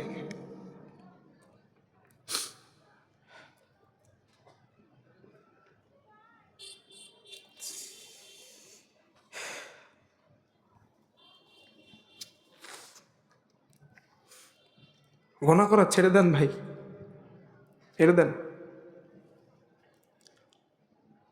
আল্লাহ বলেন ফামান ইয়ামাল মিসকালা যাররাতিন খায়রান ইয়ারা, একটু নেক কাজ করবা দেখতে পাবা। চুল পরিমাণ অনুপরিমাণ খারাপ কাজ করছো ওটাও কিয়ামতের দিন দেখতে পাবা। হযরতে আব্দুল্লাহ ইবনে ওমর রাদিয়াল্লাহু আনহু এই আয়াতটা যখন নাজিল হয়েছে, ওমর রাদিয়াল্লাহু আনহু বেহুশ হয়ে গেছে, বেহুশ হয়ে গেছে সাথে সাথে। পরবর্তী সময় যখন হুঁশ আসছে জিজ্ঞাসা করছে বেহুশ হইলেন কেন? হযরত ওমর বললেন, আরে আমার ছোট্ট পাপ যদি আমি দেখতে পাই, এমন ক্ষুদ্র পাপটাও যদি দেখতে পাই, আমার জীবন তো শেষ। আল্লাহ হেফাজত করো, বলেন আমিন। কিয়ামতের দিন সবগুলার ওজন করা হবে, সবগুলাকে আল্লাহ হাজির করবেন, কিচ্ছু গোপন থাকবে না, সব হাজির হয়ে গেছে। কারে একটুখানি খারাপ ভাষায় গালি দিছিলেন, ইচ্ছাকৃত কার গায়ে ঢেসে মেরেছেন, সব হাজির হবে কিয়ামতের দিন, কিচ্ছু থাকবে না। আমার বন্ধুগণ, আল্লাহ পাক বলেন, হে আমার বান্দারা, ওই দিন নেকির পাল্লা যার ভারী হয়ে গেছে, উলাইকা হুমুল মুফলিহুন, সে জান্নাতে যাবে। আর সেদিন নেকির পাল্লা যাদের হালকা হবে, গুনার পাল্লা ভারী হবে, আল্লাহ বলেন ওরাই হবে জাহান্নামী, ওরাই হবে ক্ষতিগ্রস্ত। কোরআনের আর একটা আয়াত শোনেন, কিয়ামতের দিন যারা জাহান্নামী হবে, ওই জাহান্নামীদের দেখলে কিন্তু চেনা যাবে। আল্লাহ তাআলা তাদের শরীরের মধ্যে একটা ছাপ দিয়ে দিবেন জাহান্নামীদের, এবং জান্নাতি যারা হবে, জান্নাতি বান্দাদের চেহারার মধ্যে আল্লাহ তাআলা একটা ছাপ দিয়ে দিবেন। আল্লাহ কোরআনে বলেন উজুহু ইয়াউমাইদিন মুসফিরা দাহিকাতুম মুস্তাবশিরা ওয়া উজুহু ইয়াউমাইদিন আলাইহা গাবারা তারহাকুহা قترا أولئك هم الكفرة الفجرة। আল্লাহ তাআলা বলেন মানুষ কিয়ামতের দিন যারা জান্নাতি ইমানদার, ওদের চেহারা পূর্ণিমার চাঁদের মতো ঝলমল করবে, পূর্ণিমার চাঁদের মতো জ্বলবে। আর যারা পাপিষ্ঠ জাহান্নামী, ওদের চেহারা কালো বর্ণের হবে, পাপিষ্ঠ ওদের কালো বর্ণের হবে। এখান থেকে দুইটা জিনিস আপনাদেরকে শেখায় দেয়। যখন আপনাদের এলাকায় গ্রামে মানুষ মারা যায়, আপনারা ওই মৌৎস ব্যক্তির কাছে গেলেন, ওই মানুষটার মৃত্যুটা ভালো মৃত্যু হয়েছে না খারাপ মৃত্যু হয়েছে বোঝার তিনটা আলামত নবীজি বলে গিয়েছেন। আল্লাহর নবী বলেন, একটা মানুষ যখন মারা যায়, ওর মৃত্যুটা যদি ভালো হয়, মানুষটা যদি ইমানদার হয়, নেককার হয়, আল্লাহর নবী বলেন ওর মৃত্যুর আলামত হলো তিনটা। কটা? তিনটা। আর যে খারাপ মুনাফিক কাফের হয়ে ইমান হারা হয়ে মরতেছে, পাপিষ্ঠ, ওর আলামত তিনটা। আপনারা বুঝতে পারবেন, আমি একটু বলে দিই, দেখেন বুঝে আসবে, আপনাদের মনেও পড়বে হয়তো অনেক। আল্লাহর নবী বলেন, এক নাম্বার, ইমানদার বান্দার যখন মৃত্যুর সময় হয়ে যায়, ইমানদার মৃত্যুর বিছানায় শায়িত আছে, আল্লাহর নবী বলেন ওর মৃত্যুর সময় যদি দেখতে পাও বিরাসহিল জাবিন, ওই মানুষটার কপাল ঘেমে যাচ্ছে, হাত ঘেমে যাচ্ছে, শরীর ঘেমে যায়, নবীজি বলেন ইমানদারের মৃত্যুর সময় যদি কপাল ঘেমে যায়, মনে করবা ওই মানুষটার মৃত্যু ভালো হয়েছে। কি ঘামবে? কপাল। বিরসাইল জাবিন, ইমানদারের মৃত্যুর সময় কপাল ঘেমে যাবে। নবীজির দুইজন সাহাবা, একটা বড় ভাই একটা ছোট ভাই। বড় ভাই বিজনেসে যাচ্ছে বাইরে, ছোট ভাইরা বাড়ির দায়িত্ব দিয়ে গেছেন, দুইজনাই সাহাবা। এখন না, বড় ভাইটা সাহাবা, ছোট ভাইটা সাহাবা না, উনি তাবেঈ। বড় ভাইটা নবীরে পেয়েছেন, ছোট ভাইটা পায় নাই। ছোট ভাইটা তাবেঈ, বড় ভাইটা সাহাবা।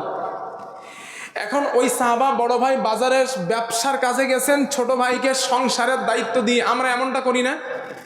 বাবা মারা গেছেন, যেমন আমার আব্বাজান মারা গেছে, এই 5 মাস 6 মাস মতো হচ্ছে আব্বা মারা গেছেন। তো আব্বা মারা যাওয়ার পর আমরা 2 ভাই, ছোট ভাইটা আছে এই 23 বছর 24 বছর মতো বয়স। তো আমি যখন বাইরের সফরে যাই, ছোট ভাইটাকে দায়িত্ব দিয়ে যাই। আর যেহেতু আমার আব্বা দুনিয়াতে আর নেই, তো আমরা যখন বাইরে যাই তো ছোট ভাইটাকে পারিবারিক সংসারের বাজারঘাট করা, দেখভাল করার দায়িত্বটা ছোট ভাইটাকে আমরা সাধারণত দিই। তো সাহাবাটা ওটাই করলেন, ছোট ভাইকে দায়িত্ব দিয়ে চলে গেছে। কিছুদিন পরে খবর গিয়েছে ওনার ছোট ভাই অসুস্থ, বাড়ি যেতে হবে। এখন যেমন মোবাইল আসছে, ফ্লাইটের টিকিট করে কারেন্ট বাড়ি চলে আসলাম, তখন তো এটা ছিল না। মন চাইলে বাড়ি আসবো না, হেঁটে হেঁটে অথবা উঠে ঘোড়ায় করে আসতে হতো। তো বড় ভাই বাড়ি আসার জন্য রওনা করেছেন, মরুভূমির মাঝপথে খবর চলে গেছে ওনার ছোট ভাই মারা গেছে। উনি ওই অবস্থায় বাড়ি আসলেন। বাড়ি এসে দেখেন সবাই কান্নাকাটি করতেছে। বড় ভাই বলছে আমার ভাইয়ের লাশ কোথায়? এখন ঘরের মধ্যে গিয়েছে, ঘরের মধ্যে গিয়ে দেখে লাশ সমানো, উপর একটা চাদর দেওয়া। বড় ভাই মুখ থেকে চাদরটা বার করলেন, সাহাবাটা বার করে দেখলেন ভাইয়ের কপালগুলা ঘেমে আসছে। আল্লাহু আকবার বলে চিৎকার মারলেন আর বললেন আমার ভাইয়ের মৃত্যুটা ভালো হয়েছে। বাড়ির পরিবার জিজ্ঞাসা করলেন কিভাবে? বললেন মৃত্যু ভালো হয়েছে। ওই সাহাবা বললেন আমি রসুলের মুখ থেকে শুনেছি, নবী বলেন কোন ইমানদার মারা যাবার সময় যদি বিরসাইল জাবিন, ওর কপাল ঘেমে যায়, মনে করবা তার মৃত্যুটা ভালো হয়েছে। আল্লাহ হেফাজত করেন আমাদের, বলেন আমিন। 2 নাম্বার, নবী বলেন ইমানদারের মৃত্যুর সময় কলেমা নসিব হবে। যার মৃত্যু ভালো হবে তার কলেমা নসিব হবে। 3 নাম্বার, ওই মানুষটা মারা যাওয়ার আগে, রূহ বার হবার আগে চেহারার সৌন্দর্য লবণ্য যেমনটা ছিল, মারা যাওয়ার পর চেহারার সৌন্দর্য আরো বৃদ্ধি পাবে। নবী বলেন এই 3টা আলামত দেখবা যার, তার মৃত্যু 100% ভালো হয়েছে, ওর ভালো মরণ। এই যে কোরআনে আল্লাহ বলেছেন ইমানদারের চেহারা হাস্য উজ্জ্বল হবে, জ্বলবে, তো দুনিয়া থেকেই তো শুরু কিয়ামত। দুনিয়া থেকে মারা গেছে মানে ওর জান্নাত জাহান্নাম, ওর তো ইমানদার না কাফের, ওই ফয়সালা হয়ে গেছে। তো ইমানদার যেহেতু, ওর চেহারা কোরআনের আয়াত অনুযায়ী পূর্ণিমার চাঁদের মতো ঝলমল করবে। এটা প্র্যাকটিক্যাল কিয়ামতে নূরের আলো লাগবে, কারণ ফুলসিরাত অন্ধকার পার হতে হবে, তখন নূর লাগবে, জ্যোতি লাগবে। এই জ্যোতি আল্লাহ দুনিয়াতেই দেন ইমানদারের চেহারাই। এই জন্য মরার পরে চেহারা আরো উজ্জ্বল হয়ে যায়। আর কাফের, ইমান হারা, পাপিষ্ট, নবী বলেন মারা যাবার সময় শরীর ঘামবে না। আপনারা কেউ কাঠচেলা করে দিয়েছেন বিবিকে? বিবিরা রান্না করে একটু কাঠচার চেলা করে হেল্প করেছেন? করছেন তো না? ওই দেখেন আমার চাচাজি করছেন মাশাআল্লাহ। এই যে কাঠচেলা করেন যখন, তখন ঘেমে যায় না আপনার? বিশাল ঘামে, বিশাল ঘামে। এই যে কুড়াল দিয়ে একটু কোপ দেন, গা ঘেমে যায়। আর মৃত্যুর যন্ত্রণা মনে হয় কুরুলের মতো, নাকি ওর থেকে বেশি? এত যন্ত্রণা, তারপরেও শরীর ঘামে না। নবী বলেন মৃত্যুটা খারাপ আছে। শরীর ঘামবে না, কপাল ঘামবে না, হাত পা ঘামবে না, আর মৃত্যুর জাকনদানি, বিহা বা জাকনদানি তাকে দেওয়া হবে। রসুল বলেন মনে করবা মৃত্যুটা ভালো হয় নাই। 2 নাম্বার, কলেমা নসিব হবে না। যাদের খারাপ মৃত্যু হবে ওদের কলেমা নসিব হবে না। 3 নাম্বার, মরে যাওয়ার আগে যে চেহারা সৌন্দর্য ছিল, মরে যাওয়ার পর ভয়ঙ্কর ছাপ ওর চেহারায় দেখতে পাবা। আমি দেখছি অনেকের নামাজ পড়তো না জীবনে, আমার নিজের গ্রামের কথা বলছি। আমি মসজিদে গেছি, ডাক দিয়েছি চাচাজি চলেন যাই। আর ঠিক আছে জামু, তুমি চলো জামু। আল্লাহ কদিন আগে মরে গেছে, আল্লাহ মাফ করে দেন, আমি চাই আল্লাহ মাফ করে দেন। কিন্তু জানাজার শেষে যখন মুখ দেখি, আরে মাবুদ, আল্লাহ কোরআনে বলছেন না ইয়াসআলুনাকা আনিল মুজরিমিন মা সালাকাকুম ফি সাকার। ফেরেশতারা জিজ্ঞাসা করবে জাহান্নামের দ্বাররক্ষী ফেরেশতারা, জাহান্নামে আসছো কেন? জাহান্নামীরা কি বলবেন? লাম নাকু মিনাল মুসাল্লিন, নামাজ পড়ি নাই তাই জাহান্নামে আসছি। তো বেনামাজির চেহারা তো ভয়ঙ্কর হবেই। ভাই পৃথিবীটাই না কিয়ামত এক প্রকার, একটু চিন্তা করেন। এই পৃথিবীটাই কিয়ামত, এখানে যা অর্জন করবেন তাই পাবেন, এটাই কিয়ামত। আল্লাহ কথাগুলো বোঝার তৌফিক দেন, বলেন আমিন। তো কিয়ামতের দিন ইমানদার চিনব কিভাবে? চেনা যাবে, ইমানদারের চেহারা হাস্য উজ্জ্বল হবে। নবীজি বলেন, এই যখন ওজনের মিজানের পাল্লা দাঁড় করানো হবে, ওই দিন আয়েশা, আমি নবী মোহাম্মদ তোমার কথাও বেমালুম ভুলে যাব। 3 নাম্বার, অন্ধকার জাহান্নামার মধ্যে সিরাত একটা সেতু বন্ধন বিছানো হবে। ওই সেতু বন্ধন পার হওয়ার সময়, ওই সেতু বন্ধনের সময় ওই ফুলসিরাতের পাশে আমি নবী মোহাম্মদ, আয়েশা তোমার কথা ভুলে যাব। এখানে একটা মজার তথ্য দেই আপনাদের, একটা মজার তথ্য, এইখান থেকে অনেকটা পরিবর্তন হওয়ার চান্স আছে যদি মেনে নেন আর কি। কিয়ামতের দিন এই ইমানদার নামাজ পড়ছিল সব একসাথে, বলে আমরা মসজিদে, এই নামাজির 1/2% নামাজি, ওদের চেহারায় আলো থাকবে, হাতে আলো আছে, চেহারায় আলো আছে, নূরের আলো, নেক আমলের আলো। ওই আলো দিয়ে ফুলসিরাত তো অন্ধকার, জাহান্নাম অন্ধকার, এটার উপর দিয়ে পার হচ্ছে। এর পাশে যে মুসল্লি নামাজ পড়তো, ওই মুসল্লিটা এসে বলছে, দোস্ত আমি তো তোমার একসঙ্গে পাশে বসে নামাজ পড়ছিলাম, আমি তো তোমার মুসল্লি ছিলাম, একসঙ্গে নামাজ পড়ছি, আজ তোমার কাছে আলো আছে, আমার কাছে আলো নাই, একটু আলো দাও না। কেন? এই মুসল্লিটা ছিল আল্লাহ সন্তুষ্ট চিত্তে নামাজি, আর এ ছিল মানুষ যাতে নামাজ পড়ে, নামাজি বলে, ভালো বলে, এ ছিল দুনিয়াদার নামাজি, কিন্তু দুজনাই নামাজ পড়তো। এ ছিল মুনাফিক আর এ ছিল ইমানদার।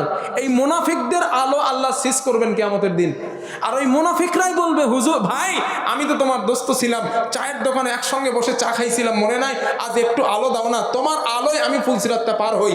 আল্লাহ বলেন ওই সময় ওই জান্নাতি ইমানদাররা বলবে ওই মুনাফিকদের, ইরজিউ ওয়ারাআকুম ফালতামিসু নূরা, পিছনে ব্যাক করো, কাম ব্যাক করো, দুনিয়াতে পিছনে ফিরে যাও, আমরা দুনিয়া থেকে আলো সংগ্রহ করেছি, এই আলো তোমাদের দেব না, দুনিয়াতে যাও, ওইখান থেকে আলো আনো। ইরজিউ ওয়ারাআকুম, ফিরে যাও, দুনিয়াতে যাও, ওয়ারাআকুম ফালতামিসু নূরা, ওখান থেকে আলো আনো যাও। এটা কাদের বলবেন? আল্লাহ পাক বলছেন যারা মুনাফিক তাদের বলা হবে। ওরা আলো পাবে না, আলোবিহীন অন্ধকারে হাঁটতে যাবে, জাহান্নামে নিক্ষেপ হবে। আল্লাহ ওখান থেকে আমাদের হেফাজত করেন, বলেন আমিন। আর একটু মোহাব্বত করে বলেন আল্লাহুম্মা আমিন। একবার একটু কলেমার জিকির করেন দিন, সুবহানাল্লাহ ওয়ালহামদুলিল্লাহ।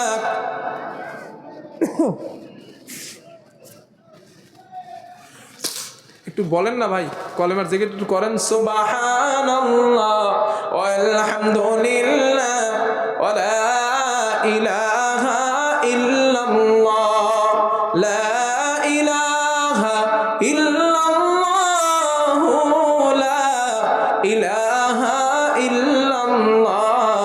সুবহানাল্লাহ আলহামদুলিল্লাহ ওয়ালা ইলাহা ইল্লাল্লাহ, লা ইলাহা ইল্লাল্লাহ মুহাম্মাদুর রাসূলুল্লাহ সাল্লাল্লাহু। আমার বন্ধুগণ, এই জন্য আল্লাহ পাক নবীকে বলেন, নবী আমার, ওই কিয়ামত সম্পর্কে মানুষকে সতর্ক করেন, যেই দিন মানুষগুলা পাগলের মতো অবস্থায় হয়ে যাবে। মুসলিমের বর্ণনা এসছে একটা, আল্লাহর নবী বলেন, আয়েশা ও আমার সাহাবারা, যেই আল্লাহর পরে নবীদের মর্যাদা, নবীদের সম্মান, কিয়ামতের দিন ওই নবীরা পর্যন্ত বলবে নাফসি, আমি নিজে, আমি নিজে, আমি নিজে। মুসলিমের বর্ণনায় পাওয়া যায় আল্লাহর নবী সাল্লাল্লাহু আলাইহি ওয়াসাল্লাম বলেন, ও আমার সাহাবারা, ওই কিয়ামতের ময়দানে মানুষের মধ্যে আমি নবীজি পয়গম্বর মুসা আলাইহিস সালাতু ওয়াস সালামকে দেখতে পাবো। আমি নবীজি দেখব পয়গম্বর মুসা আল্লাহর আরশে আজিমের খুঁটি ধরে কাঁপছে, আল্লাহর আরশে আজিমের খুঁটি ধরে কাঁপে আর বলে, নফসি নফসি নফসি, আমি নিজে, আমি নিজে, আমি নিজে। আল্লাহ রাসূল বলেন, সাহাবারা, আদম নবী বলবেন নফসি, মুসা নবী বলবেন নফসি, ঈসা নবী বলবেন নফসি, ইব্রাহিম নবী বলবেন নফসি, সমস্ত সমস্ত নবীরা নাফসি নাফসি বলবেন। আর কিয়ামতের দিন আমি নবী মুহাম্মদ আমাকে স্পেশাল কিছু ফ্যাসিলিটি দেওয়া হবে। সুবহানাল্লাহ বলেন। হাদিস বুখারী আন আনাস ইবনে মালিক রাদিয়াল্লাহু তাআলা আন, হযরত আনাস ইবনে মালিক রাদিয়াল্লাহু তাআলা আনহুর বর্ণনা, তিনি বলেন হাদাসানা মুহাম্মাদিন সাল্লাল্লাহু আলাইহি ওয়াসাল্লাম, রাসূলুল্লাহ সাল্লাল্লাহু আলাইহি ওয়াসাল্লাম বলেছেন, ও আমার সাহাবাদের দল, ইযা কানা ইয়াউমুল কিয়ামাতি মাদান নাসু বা'দুহুম ইলা বা'দ। আল্লাহর নবী বলেন, ও আমার সাহাবাদের দল, কিয়ামতের দিন হাসরবাসীরা, হাসরের মানুষেরা পাগলের মতো দৌড়ানো আরম্ভ করবে। মানুষ সাহারা খুঁজে পাবে না, পাগলের মতো দৌড়াবে। আল্লাহ রাসূল বলেন, মানুষগুলা দৌড়াতে দৌড়াতে ফায়াতুনা আদম আলাইহিস সালাতু ওয়াস সালাম, আদম নবীর কাছে যাবেন। ও পয়গম্বর আদম, আপনি আমাদের জন্য আল্লাহর কাছে একটু কথা বলেন। ফায়াকুলুনা ইশফালানা ইলা রাব্বি, ও আদম আপনি আমাদের জন্য আল্লাহর সামনে একটু কথা বলেন, হাসরের ময়দানের আযাব আর সহ্য করতে পারি না। আল্লাহর নবী বলেন, আদম নবী জবাব দিবেন, ফায়াকুলু লাস্তু লাহা, আমি আদম ওই কাজের যোগ্য না, আমি যোগ্য না। ওয়ালাকিন আলাইকুম বিইব্রাহিম আলাইহিস সালাম, ইব্রাহিম নবীর কাছে যাও। ফাইন্নাহু খলিলুর রহমান, তিনি রহমানের অনেক কাছের বন্ধু, তিনি তোমাদের জন্য আল্লাহর সামনে কথা বলতে পারবেন। আজ তোমরা ইব্রাহিম নবীর কাছে যাও।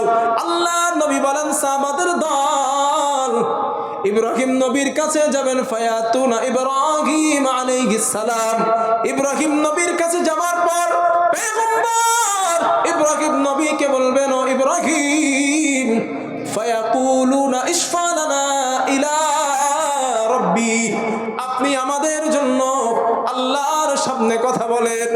ইব্রাহিম খলিলুল্লাহ জবাব দিবেন, না না, ফায়াকুলু লাস্তু লাহা, আমি ইব্রাহিম ওই কাজের যোগ্য না। ওয়ালাকিন আলাইকুম বিমূসা আলাইহিস সালাতু ওয়াস সালাম, তোমরা মূসা নবীর কাছে যাও। ফাইন্নাহু কালিমুল্লাহ, তিনি আল্লাহর সঙ্গে দুনিয়াতেই কথা বলতেন। আজ তো কথা বলার সুবর্ণ সুযোগ। আল্লাহ নবী বলেন, হাসরবাসীরা মূসা নবীর কাছে যাবেন। ও পয়গম্বর মূসা, আপনি আমাদের জন্য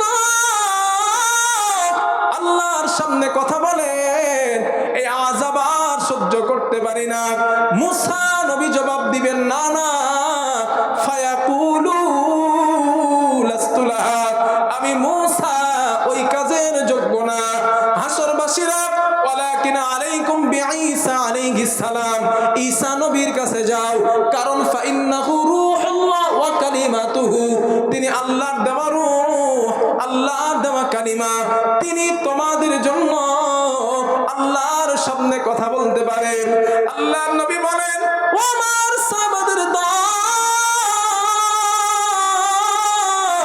পয়গম্বর ঈসা নবী বলবেন, না না, আমি ঈসা আমার পক্ষে সম্ভব না, পারবো না।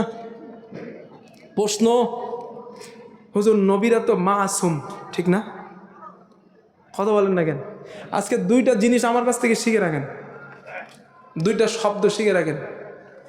আমার সঙ্গে সবাই বলেন, নবীরা মাসুম, বলেন একটু গান, নবীরা মাসুম। আবার বলেন, নবীরা মাসুম, বলেন নবীরা মাসুম। মাসুম মানে নিষ্পাপ, যাদের কোনো গোনা নাই। আর সাহাবারা মাহফুজ, সাহাবারা জোরে বলেন মাহফুজ। মাহফুজ তাদের বলা হয় যারা গোনা করছে, কিন্তু ওই গোনার উপরে আল্লাহ অটল থাকতে দেন নাই, তওবা করিয়েই মৃত্যু দিয়েছেন, ওদেরকেই বলা হয় মাহফুজ। তাহলে সাহাবারা কি আর নবীরা মাসুম, যাদের কোনো গোনা নাই, যাদের গোনা নাই ওই মানুষগুলা কি বলছেন? ফায়াকুলু লাস্তুলাহা, আমার পক্ষে সম্ভব না। আমি আপনি কোথায় আছি বলেন তো একটু, কই আছি আমরা? আবার দুনিয়াতে কিছু মানুষ আছেন, কিছু মানুষের উপরে ভরসা করেও বসে থাকে, আমার হুজুর আমার দিবে জান্নাতের বারান্দায় পৌঁছে না। এইগুলা করেন না আল্লাহর রাস্তে। ভরসা যদি করতেই হয় আল্লাহর উপরে ভরসা করেন, রসুলের তরিকা অনুযায়ী আমল করে আল্লাহর উপরে ভরসা করেন, তাইলে লাভ আছে। কারণ আপনি যার ভরসা করতেছেন কিয়ামতের দিন তার অবস্থা কি হবে দেখবেন। যেখানে নবীদের মতো মহামানব পর্যন্ত, নবীদের মতো মানুষগুলা পর্যন্ত বলছে ফায়াকুলু লাস্তুলাহা, আমাদের পক্ষে সম্ভব না, নাফসি, আমি নিজে, তোমরা কই আসছো, যাও পালায়া যাও, পারবো না। সাধারণ মানুষের অবস্থা কি? এখন প্রশ্ন, হুজুর নবীরা কেন পারছেন না? কারণ কি? কারণ তো আছে নিশ্চিত, তাফসিরের কিতাবে লেখা হয়েছে। আদম নবী অজুহাত দেখাবেন না পারার, কি লা তাকরাবা হাদিহিস শাজারা ফাতাকুনা মিনাজ জালিমিন। আল্লাহ আমি আদমরে বলছিল, আদম ওই গাছের নিকটে যাবে না, যদি যাও ফাতাকুনা মিনাজ জালিমিন, জালিমদের অন্তর্ভুক্ত হবা। আদম নবী গেছিল না? কথা বলেন না কেন? আদম নবী গিয়েছিলেন কিনা? গিয়েছিলেন। আল্লাহ তাআলা ওনাকে দুনিয়ায় দিয়েছেন, পাঠিয়েছেন, ঘটনা সব জানেন।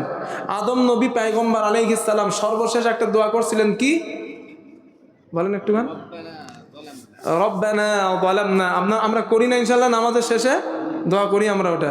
তো এই যে করি রব্বানা, আল্লাহ বলেন ক্বালা আদম তুমি বলো রব্বানা, হে আমার রব, যালামনা আনফুসানা, আমি আমার নফসের প্রতি জুলুম করেছি, অত্যাচার করে ফেলছি, ওয়া ইল্লাম তাগফির লানা, তুমি আমারে ক্ষমা করে দাও, ওয়াতারহামনা, আমার প্রতি ইনসাফ, দয়া করো, করুণা করো।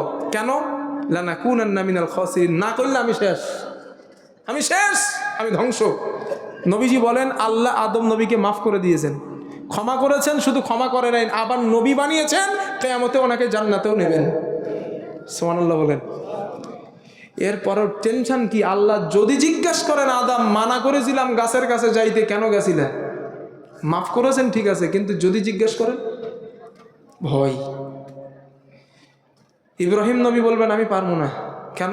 তাফসিরে এসেছে ইব্রাহিম ছোট মানুষ, পাড়ার বন্ধু বান্ধব ইব্রাহিম নবীর কাছে আসলেন আর বললেন, ইব্রাহিম চলো বাজারে ঠাকুর দেখতে যাই, মেলায় যাই।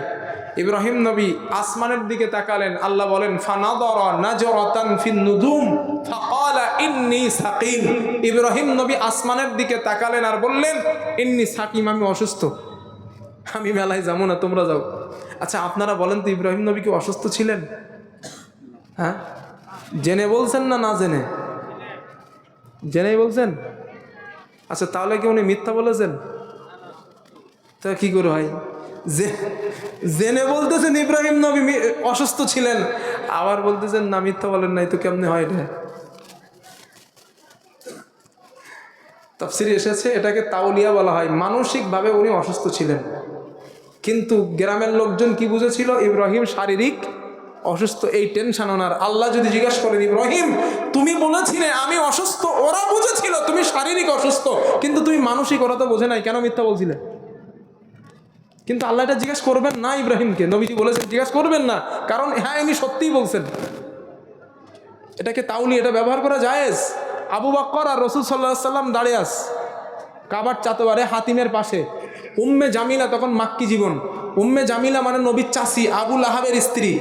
ওই উম্মে জামিলা এক মুষ্টি বালু নিছে, বালু। আবু বকর বলছে হুজুর ওই আম্মে জামিলা আসছে, আপনি চলে যান, আপনার চাচি আসতেছে, আপনাকে কিন্তু আঘাত করবে।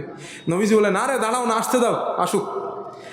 উম্মে জামিলা এসে আবু বকরকে জিজ্ঞাসা করছে ইয়া আবা বকর আইনা মুহাম্মদ, হে আবু বকর মোহাম্মদ কই?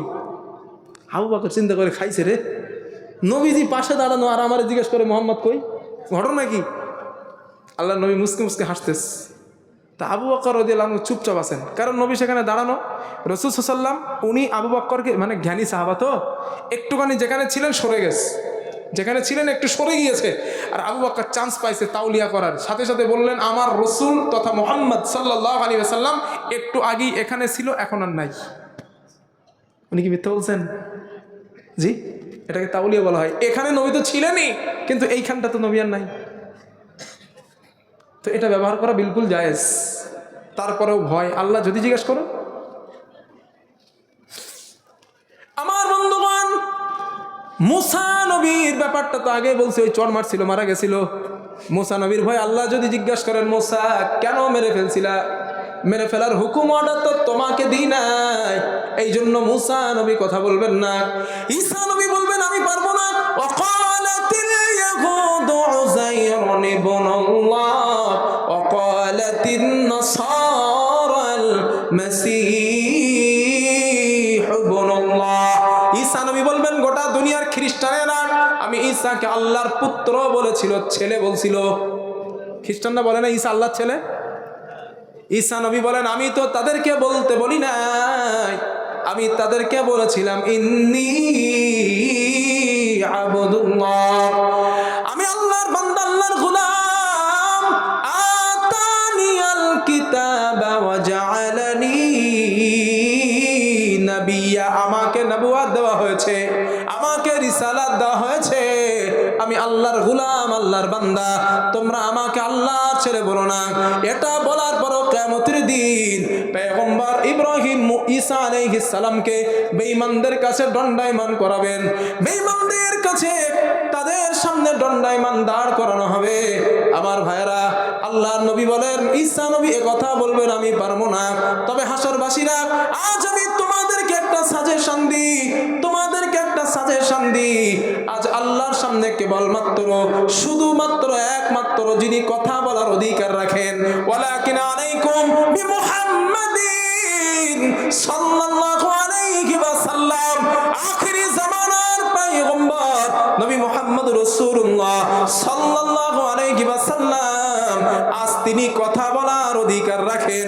উনি ছাড়া আল্লাহর সামনে কথা বলার সাহস দ্বিতীয় আর কারো হবে না। কথা শুনতেছেন? এই কথা ঈসা নবী বলবেন। নবীজি বলেন ফায়াতুনি ফায়াকুল, হাসরবাসীরা আমি নবীজি আমার কাছে আসবে, আমি রাসূল তাদের ফিরিয়ে দেব না। আমি নবী বলবো আনা লাহা, হ্যাঁ আমি নবী এই কাজেরই যোগ্য। আল্লাহর নবী বলেন ও আমার সাহাবাদের দল, ওই কিয়ামতের দিন আল্লাহ পাক আমাকে স্পেশাল কিছু কালিমা, স্পেশাল কিছু বাক্য আমাকে শেখায় দিবেন, যেটা অন্য নবীদেরকে শেখানো হবে না। আমি নবী মুহাম্মদ, শুধু আমাকেই শেখানো হবে। কথা শুনতেছে? প্রশ্ন হলো হুজুর শুধু নবীকে কেন, অন্যকে শেখানো কেন হবে না? আর একটা হাদিস শোনেন। আল্লাহর নবী বলেন ক্বালা রাসূলুল্লাহ সাল্লাল্লাহু আলাইহি ওয়াসাল্লাম, আল্লাহর নবী বলেন লিকুল্লি নাবিয়্যিন দাওয়াতুম মুস্তাজাবা। আল্লাহর নবী বলেন ও আমার সাহাবাদের দল, ও আমার সাহাবারা, দুনিয়ার জমিনে সমস্ত নবীকে আল্লাহ পাক একটা করে স্পেশাল দোয়া দিয়েছিলেন, স্পেশাল একটা দোয়া, ইয়াদউ বিহা ফায়ুস্তাজাবু লাক, যেই দোয়াটা করলে সাথে সাথে আল্লাহ কবুল করে নেন। সুবহানাল্লাহ বলেন, সাথে সাথে কবুল হয়। একটা অনলি স্পেশাল একটা দোয়া। আল্লাহর নবী বলেন কিয়ামতের দিন স্পেশাল একটা দোয়া আল্লাহ পাক স্পেশাল একটা দোয়া দিবেন। অন্য সমস্ত নবীকে দিয়েছেন, আমি নবী মুহাম্মদকেও দেওয়া হয়েছিল। ও সাহাবারা, মজার ব্যাপার হলো ওই দোয়াটা সমস্ত নবীরা দুনিয়ার জমিনে করে ফেলেছেন। ইব্রাহিম নবী বিপদে পড়েছেন, ওই দোয়াটা দুনিয়ার জমিনে করেছেন। মুসা নবী বিপদে পড়ে গিয়েছেন দুনিয়াতে, ওই স্পেশাল দোয়াটা কাজে লাগিয়েছেন। ঈসা নবী বিপদে পড়েছেন, স্পেশাল দোয়াটা দুনিয়াতে কাজে লাগিয়েছেন। কিন্তু আমাদের রাসূল সাল্লাল্লাহু আলাইহি ওয়াসাল্লাম ওই দোয়াটা দুনিয়ার জমিনে নবী কাজে লাগান নাই। বিপদে পড়েছেন, মুসিবতে পড়েছেন, এরপরেও নবীজি ওই দোয়াটা কাজে লাগালেন না। আল্লাহর হাবিব সাল্লাল্লাহু আলাইহি ওয়াসাল্লাম তায়েফে মার খেলেন, কিন্তু দোয়াটা নবী কাজে লাগান নাই। খন্দকে ক্ষুধার তাড়নায় পেটের উপরে পাথর বাঁধলেন, এরপরেও নবীজি ওই দোয়াটা কাজে লাগালেন না। আল্লাহর নবী কাজে লাগালেন না কেন? তিনি দোয়াটা করেন নাই। আল্লাহর নবী বলেন, আমার সাহাবারা ইখতাবাতু দাওয়াতি শাফাআতাল লি উম্মতি ইয়াউমাল কিয়ামাহ। কিয়ামতের দিন আমার গুনাহগার উম্মতগুলো যখন বিপদে পড়ে যাবে, আমি নবী আল্লাহকে বলবো, আল্লাহ যে স্পেশাল দোয়াটা দুনিয়াতে দিয়েছিলেন ওই দোয়াটা দুনিয়াতে করি নাই, আজ স্পেশাল দোয়াটা করলাম, আমার দোয়াটা কবুল করে নিয়ে আমার উম্মতের ব্যাপারে আমাকে সুপারিশ করার অনুমতি দিয়ে দেন। তাই রসুল বলেন আমার কিছু স্পেশাল শেখানো হবে। নবীজি বলেন, সাহাবারা স্পেশাল কিছু বাক্য আমি নবীকে শেখানো হবে, তবে ওই বাক্যগুলা কি হবে? লা ইয়াহযুরুনিল আন, আমি নবী ওই বাক্যগুলা আজও জানি না। হাসরের ময়দানে আমি নবীজি আমাকে বাক্যগুলা শেখানো হবে, ওই বাক্যগুলার মাধ্যমে ফাআহমাদাহু বিতিলকাল মাহামিদ, আমি নবীজি ওই বাক্যের মাধ্যমে আল্লাহর প্রশংসা করব। ওয়া আখিরু লাহু সাজিদান, এরপরে আমি নবীজি আল্লাহর সামনে সেজদায় পড়ে যাব। এই সেজদায় নবী কোথায় পড়বেন? এই ব্যাপারে দুইটা ব্যাখ্যা আসছে। আল্লাহ কোরআনে বলেন, ওয়া মিনাল লাইলি ফাতাহাজ্জাত বিহি নাফিলাতাল লাক আসা আইয়াবআসাকা রাব্বুকা মাকামান মাহমুদা। আল্লাহ বলেন, ও নবী রাতের একটা অংশ উঠে নামাজে দাঁড়ায় যান, একটা অংশ উঠে তাহাজ্জুদে দাঁড়ায় যান, নামাজে দাঁড়ায় যান। যদি আপনি রাতের একটা অংশ উঠে তাহাজ্জুদের নামাজ পড়েন, আপনার রব আপনাকে এমন একটা জায়গা দান করবে যেটার নাম মাকামে মাহমুদ। ওই মাকামে মাহমুদে দাঁড়ালে সৃষ্টির স্রষ্টা পর্যন্ত আপনাকে সম্মান করবে। সুবহানাল্লাহ বলেন। তাফসিরে দুইটা মাকামে মাহমুদের দুইটা জায়গার কথা বলা হয়েছে। এক নাম্বার জায়গা জান্নাতের মধ্যে একটা জায়গা, দুই নাম্বার আরশে আজিমের নিচের একটা জায়গা। তবে অধিকাংশ মুফাসসিরদের মত আরশে আজিমের নিচের একটা অবশিষ্ট জায়গা, ওটাকে মাকামে মাহমুদ বলা হবে। আর ওই জায়গায় নবীজি আল্লাহর সামনে সেজদায় পড়ে যাবেন। সেজদায় যাওয়ার পর আল্লাহর নবী বলেন, আমি সেজদায় যাওয়ার পর ফায়ুকালু ইয়া মুহাম্মদ, আমাকে বলা হবে, হে মুহাম্মদ ইরফা রাসাকা, মুহাম্মদ তোমার মাথা ওঠাও, ওয়াকুল বলো ইসমালাকা, তোমার কথা শোনা হবে, ওয়াসাল তুতা, তুমি যা চাও আজ তোমাকে তাই দেওয়া হবে, ওয়াশফা তুশাফা, তুমি যার জন্য সুপারিশ করবা আমি আল্লাহ তা সুপারিশ কবুল করে নিব। স্পেশাল ফ্যাসিলিটি নবীকে দেওয়া হবে, না তো আমরা উম্মাত যা মুসিবতে মার খেতাম কিয়ামতের দিন। আল্লাহ রসুলের সুপারিশ আমাদের জন্য নসিব করেন, বলেন আমিন। সবাই বলেন আল্লাহুম্মা আমিন। তাই বলে যেন আবার এইটা মনে করেন না যে নবী সুপারিশ করবেন তো এখন তাইলে শুধু নবীর পিছনেই ছুটতে থাকি, আল্লাহ লাগবো না, নবীতে সুপারিশ করবে। মানে বনি ইসরাইল কওমের কিছু লোক ছিল, কোরআনে এসছে, বনি ইসরাইল কওমের কিছু মানুষ ছিল, ওরা ওদের জামানার নবীকে সম্মান দিতে দিতে দিতে দিতে আল্লাহর স্থান পর্যন্ত বসায় দেশ। কথা বুঝতেছেন? কোরআনে এসছে বনি ইসরাইল কওমের কিছু মুসলমান উম্মতেরা তাদের নবীকে সম্মান দিতে দিতে দিতে দিতে আল্লাহর আসন পর্যন্ত পৌঁছে দেশ। আমার জামানার কিছু আশিকে রসুল হয়েছে এরকম, এমন আশিকে রসুল সম্মান দিতে দিতে দিতে দিতে পুরো আল্লাহর সম্মান পৌঁছে দেয়। এই দেখেন না গানের মধ্যে গজলের মধ্যে বলে আল্লাহর নূর দিয়া নবীরে বানাই দিছেন, সারা শুনছি আমি এইসব কথা বলে। আল্লাহরে মানলে নবীরে মানলে আল্লাহ মানা হয়, আল্লাহ মানলেই নবী মানা হয়, এরকম গজল বলে না সব, এসব আকীদা। আরে ভাই এটা প্রথমেই মনে রাখতে হবে, আল্লাহ হলেন খালিক আর রসুল হলেন মাখলুক। খালিক আর মাখলুক আসমান জমিন ডিফারেন্স।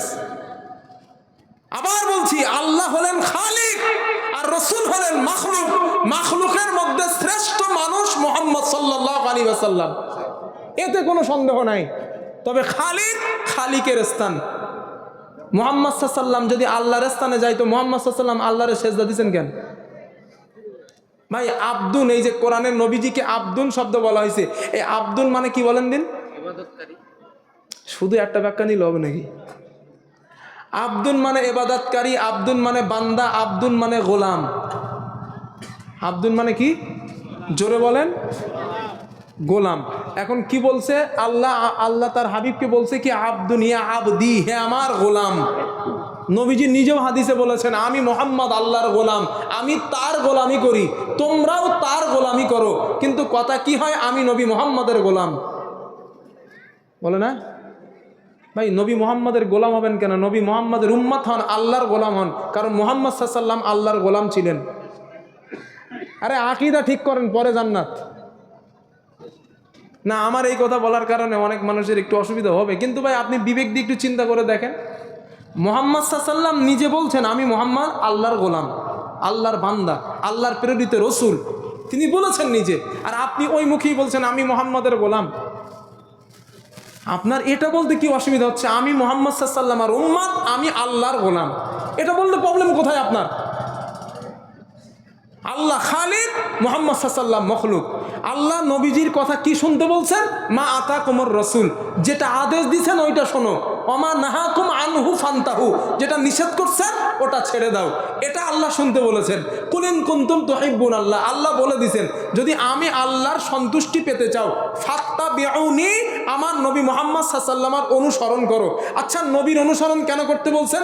কারণ মুহাম্মদ সাল্লাল্লাহু আলাইহি ওয়াসাল্লাম হলেন ইন্নামা আনতা মুযাক্কির, উনি উপদেশক, উনি পথ প্রচারক, উনি পথ দেখানে ওয়ালা, আল্লাহর পক্ষ থেকে তুত বাহনকারী একজন মানুষ।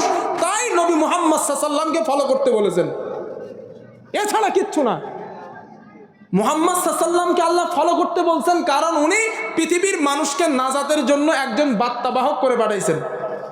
তাই বলেছেন তার কার্যকলাপ ফলো করো, কারণ ওনাকে আমি যে কার্যকলাপ শিখিয়েছি ওই কার্যকলাপ করলে আমি আল্লাহরে পেয়ে যাবা। আর এই কথাটারে এমন করে ঘোরায়া পেঁচায়া মানুষের সামনে তুলে দেয়, নবীর সম্মান দিতে দিতে আল্লাহর স্থানে বসায় দেয়। রাগ করতেছেন মনে হয় না? আগে আকীদা ঠিক করেন ভাইজান। সুন্নি তো কথাটা ঠিক, আমিও তো সুন্নি, আপনারাও তো সুন্নি, সুন্নি ছাড়া কেউ জান্নাতে তো যাবে না। তবে ওই সুন্নি হন যেই সুন্নি সাহাবায়ে কেরাম ছিলেন, ওই সুন্নি হন যেই সুন্নি মুস্তাহিদগণ ছিলেন, ওই সুন্নি হন যেই সুন্নি রাসূলের তরিকা সাহাবাদের আকায়েদ অনুযায়ী আমল করেছেন, ওই সুন্নি হন, জান্নাতে যাবেন। মন যা চাই তাই কইরা দিলাম না, এটারে সুন্নি বলে না। আমি আবার বলছি, আপনার আমল কবুল হওয়ার জন্য সাহাবাদের সঙ্গে রসুলের আমলের সাথে মিলতে হবে, না হলে এই আমল আল্লাহর কাছে গ্রহণযোগ্য না। 100% বলছি গ্রহণযোগ্য না। আপনার কোন বাপ করেছে আল্লাহ ওটা দেখবে না, কারণ আপনার বাপ, আপনার হুজুর, আপনার দরবেশ, আপনার সুফি সাহেব ইসলামের মাপকাঠি নয়। ইসলামের মাপকাঠি মুহাম্মদ সাল্লাল্লাহু আলাইহি ওয়াসাল্লাম, উনি ইসলামের মাপকাঠি নয়। রাগ করতে পারেন, বাকি বিল্লাহ ভয় করে কথা বলে না, হক বললাম, মেনে নেন, বেঁচে যাবেন। আমার উপরে রাগ করে কিছু হবে না, ইসলাম বলছে তাই বললাম। আমার উপরে রাগ করে কিছু হবে না। তোমার বাপ ইসলামের দলিল নয়, তোমার হুজুর, তোমার বুজুর্গ ইসলামের দলিল নয়। ইসলামের দলিল কোরআন, ইসলামের দলিল মুহাম্মদ সাল্লাল্লাহু আলাইহি ওয়াসাল্লাম। তারে মাপকাঠি বানানো হয়েছে, তার আমলের সাথে যদি আমল মেলে তো জান্নাতে যাবা। আচ্ছা, মুহাম্মদ সাল্লাল্লাহু আলাইহি ওয়াসাল্লাম ফজরের নামাজ পড়েছেন কত রাকাত? ফরজ নামাজ। এখন আপনি বলবেন নামাজ পড়া ভালো কাজ, 3 রাকাত মারমু আমি। কেন? সেজদা দেওয়া তো ভালো জিনিস, নামাজ পড়া ভালো জিনিস, হবে না? হ্যাঁ, হবে না ভাই? কেন হবে না? কেন? নামাজ তো ভালো জিনিস। এই জন্য হবে না কারণ মুহাম্মদ সাল্লাল্লাহু আলাইহি ওয়াসাল্লাম 3 রাকাত পড়ে নাই। এশার নামাজ, ফজর ফরজ নামাজ কয় রাকাত? 4 রাকাত। আপনি যদি বলেন 6 রাকাত মারা দিমু, আজকে সময় আছে 6 রাকাত দিমু, হবে না? শিওর? কি বলেন? নামাজ পড়া তো ভালো জিনিস তো জাজি, যেটা নিয়ম সেইটা করতে হবে। বাহ, চমৎকার বুঝেছেন। এর মানে কি? এর মানে মুহাম্মদ সাল্লাল্লাহু আলাইহি ওয়াসাল্লাম 4 রাকাতের ঊর্ধ্বে ফজরে এশার ফরজ নামাজ পড়েন নাই। তো এই জায়গায় ভালো বুঝেছেন, আর জলসার মজলিস এসে তো আর বোঝেন না।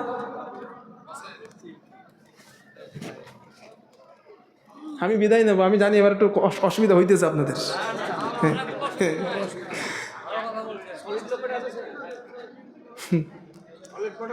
সলিড কোড আছে না? দেখেন ভাইজান, আমি আপনারা হৃদয় থেকে বলেন, আমি কি কাউকে কষ্ট দেওয়ার জন্য বলছি? কাউকে ব্যথা দেওয়ার জন্য বলেছি না। আর যেটা সত্য আমি জানি না, কিন্তু আপনারা কোন আকীদার মানুষ বিশ্বাস করেন, আমি জানি না। হুজুরের সঙ্গে আমার কথা হতো কি, যে ভাইয়ের সঙ্গে কথা হতো, দাওয়াত দিছেন এসেছি, জানি না। কিন্তু আমি যে আকীদায় প্রতিষ্ঠিত, আমি যে ইমানে ইয়াকিনে প্রতিষ্ঠিত, যে লেখাপড়া করে শিখছি, লেখাপড়া করছি তো জান্নাতে যাওয়ার জন্য না, তাই না? তো যেটা শিখছি, আমার দায়িত্ব কি রসুলের রেখে যাওয়া কথাগুলা কাজগুলো আপনাদের কাছে পৌঁছে দেওয়া। তো সেটা করতেছি, পারলে মেনে নেন, আমার কথা ভালো না লাগলে ছেড়ে দেন, আই ডোন্ট কেয়ার, অসুবিধা নাই আমার। ইন্নামা আনতা মুযাক্কির লাস্তা আলাইহিম বিমুসাইতির, আমি উপদেশক, আমি প্রচারক, আমি দারোগা না যে লাঠি চার্জ দিব আপনাদের। বলে দিলাম, মানবেন মানেন, নাইলে না মানেন। আল্লাহ হেফাজত করেন, বলেন আল্লাহুম্মা আমিন। আর একটু মহাব্বত করে বলেন আল্লাহুম্মা আমিন। প্রিয় ভাইরা, আমি 2 ঘন্টার বেশি কথা বলি না কোথাও। 9টায় উঠছিলাম, 11টায় ছেড়ে দিতাম, কিন্তু আজকের ভাইরা একটা আবদার করেছেন, 11:30 পর্যন্ত বলেন। তো 11:30 বাজায় ফেলছি, হাতে আছে 5 মিনিট সময়, নেক্সট পরবর্তী বক্তা নিয়ে আসেন। 11:30 বাজলেই স্টেজ ছাড়বো না ভাই। আমি ভাকিবিল্লাহ যে সিদ্ধান্ত মনে করি সেটাই বলি, 2 ঘন্টার বেশি বলি না, কোথাও বলি না, যত বড় মাহফিল হোক। তো আজকের আবদারটা রেখেছি 2.5 ঘন্টা বলেছি। আমার এই মূল কথাটা বলি বিদায় নেব।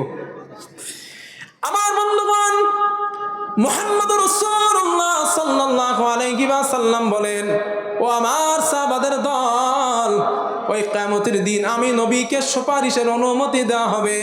আল্লাহ তাআলা আমাকে বলবেন, ফায়ুকালু ইয়া মুহাম্মদ, হে মুহাম্মদ আগিয়ে যান। মান কানা ফি কলবিহি মিসকাল হাববাতিন আও শাঈরাতিন মিন ঈমান, ও নবী আপনার উম্মতের মধ্যে, যেই উম্মতের মধ্যে বালুর দানা পরিমাণ ঈমান বিদ্যমান আছে, আপনি ওদের জন্য সুপারিশ করে আল্লাহর জান্নাতে নিয়ে যান। আল্লাহর নবী বলেন, ও আমার সাহাবাদের দল, কিয়ামতের দিন আমি নবী ফাআনতালিক ফাফআল, আমি নবী যাব, আর যেই উম্মতের মধ্যে বালু দানা পরিমাণ ঈমান আছে ওদের জন্য সুপারিশ করে আল্লাহর জান্নাতে নিয়ে যাব। আল্লাহ এমন সুপারিশ আমাদের কবুল হবার তৌফিক দেন, জোরে জোরে বলেন আমিন। সুতরাং ভাইরা, ওই কিয়ামতের দিন হাফেজরা সুপারিশ করবে, হাদিস সত্য, আলেমরা সুপারিশ করবে, হাদিস সত্য, পীর বুজুর্গরা দিন সুপারিশ করবে, হাদিস সত্য, শহীদরা সুপারিশ করবে, হাদিস সত্য, কোনো মিথ্যা নাই। তবে আল্লাহ যার প্রতি সন্তুষ্ট থাকবেন তিনি তার জন্য সুপারিশ করতে পারবেন। কথাটা কি বুঝে আসছে? আমি ধাক্কা নিলাম, হুজুর দোস্ত চলেন, 2 দোস্ত 2জন আলেম মানুষ চলেন জান্নাতে বার হয়ে যায়। আল্লাহ বলবেন দাঁড়াও, খবর নাই, আপনাদের মসজিদের ইমাম সাহেব হুজুর আলেম মানুষ। এখন মুসল্লিদের মধ্যে কিছু কিছু লোকের সঙ্গে ভালো সম্পর্ক থাকে, দেখবেন ও দুনিয়াতে ভালো সম্পর্ক ছিল, চলেন জান্নাতে যায়। আল্লাহ বলবেন এবার এটা হবে না। আমি যার প্রতি সন্তুষ্ট থাকবো, যার চাইবো যে ওর জন্য সুপারিশ করেন, তার জন্য পারবা, আদার্স পারবা না। কারণ সুপারিশটা আল্লাহ তাআলা নিজে কন্ট্রোল করবেন, একদম নিজে কন্ট্রোল করবেন আল্লাহ পাক। এই জন্য কিয়ামতের দিন বা দুনিয়াতে আল্লাহ যেন আল্লাহর উপরে আস্থা এবং ভরসা আর নবীর তরিকা অনুযায়ী চলে জীবন কাটানো তৌফিক দেন, বলেন আল্লাহুম্মা আমিন। আর একটু মহাব্বত করে বলেন আল্লাহুম্মা আমিন। আর একটু মহাব্বত করে বলেন আল্লাহুম্মা আমিন। সবাই মিলে একবার কালেমার জিকির করেন, সুবহানাল্লাহ ওয়ালহামদুলিল্লাহ ওয়া লা ইলাহা ইল্লাল্লাহ, লা ইলাহা ইল্লাল্লাহ, লা ইলাহা ইল্লাল্লাহ, সুবহানাল্লাহ ওয়ালহামদুলিল্লাহ ওয়া লা ইলাহা ইল্লাল্লাহ, লা ইলাহা ইল্লাল্লাহ, মুহাম্মাদুর রাসূলুল্লাহ সাল্লাল্লাহু রাসূলান নামিনা দলিলান মুবিনা আতানা বিতাইবা বাশীরান নাযীরা, রাসূলান নামিনা দলিলান মুবিনা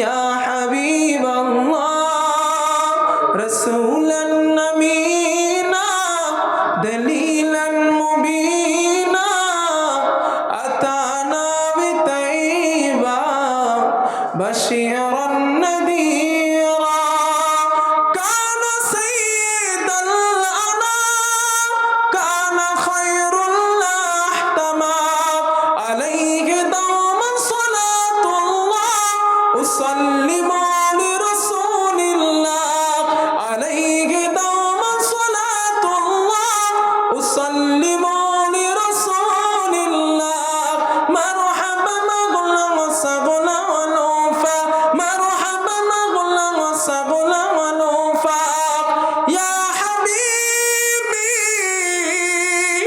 ইয়া হাবিবি ইয়া হাবিবাল্লাহ ইয়া হাবিবাল্লাহ রাসূলান নামিনা দলিলান মুবিনা আতানা বিতাইবা বাশীরান নাযীরা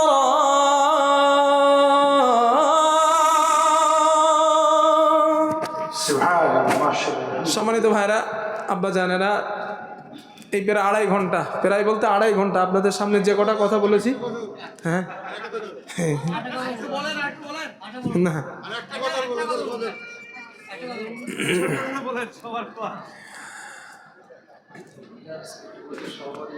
আকাশ কথা বলে উদারতার, পাহাড় কথা বলে অটলতার, ঝরনা কথা বলে ওর জড়তার, মাটি কথা বলে প্রাণ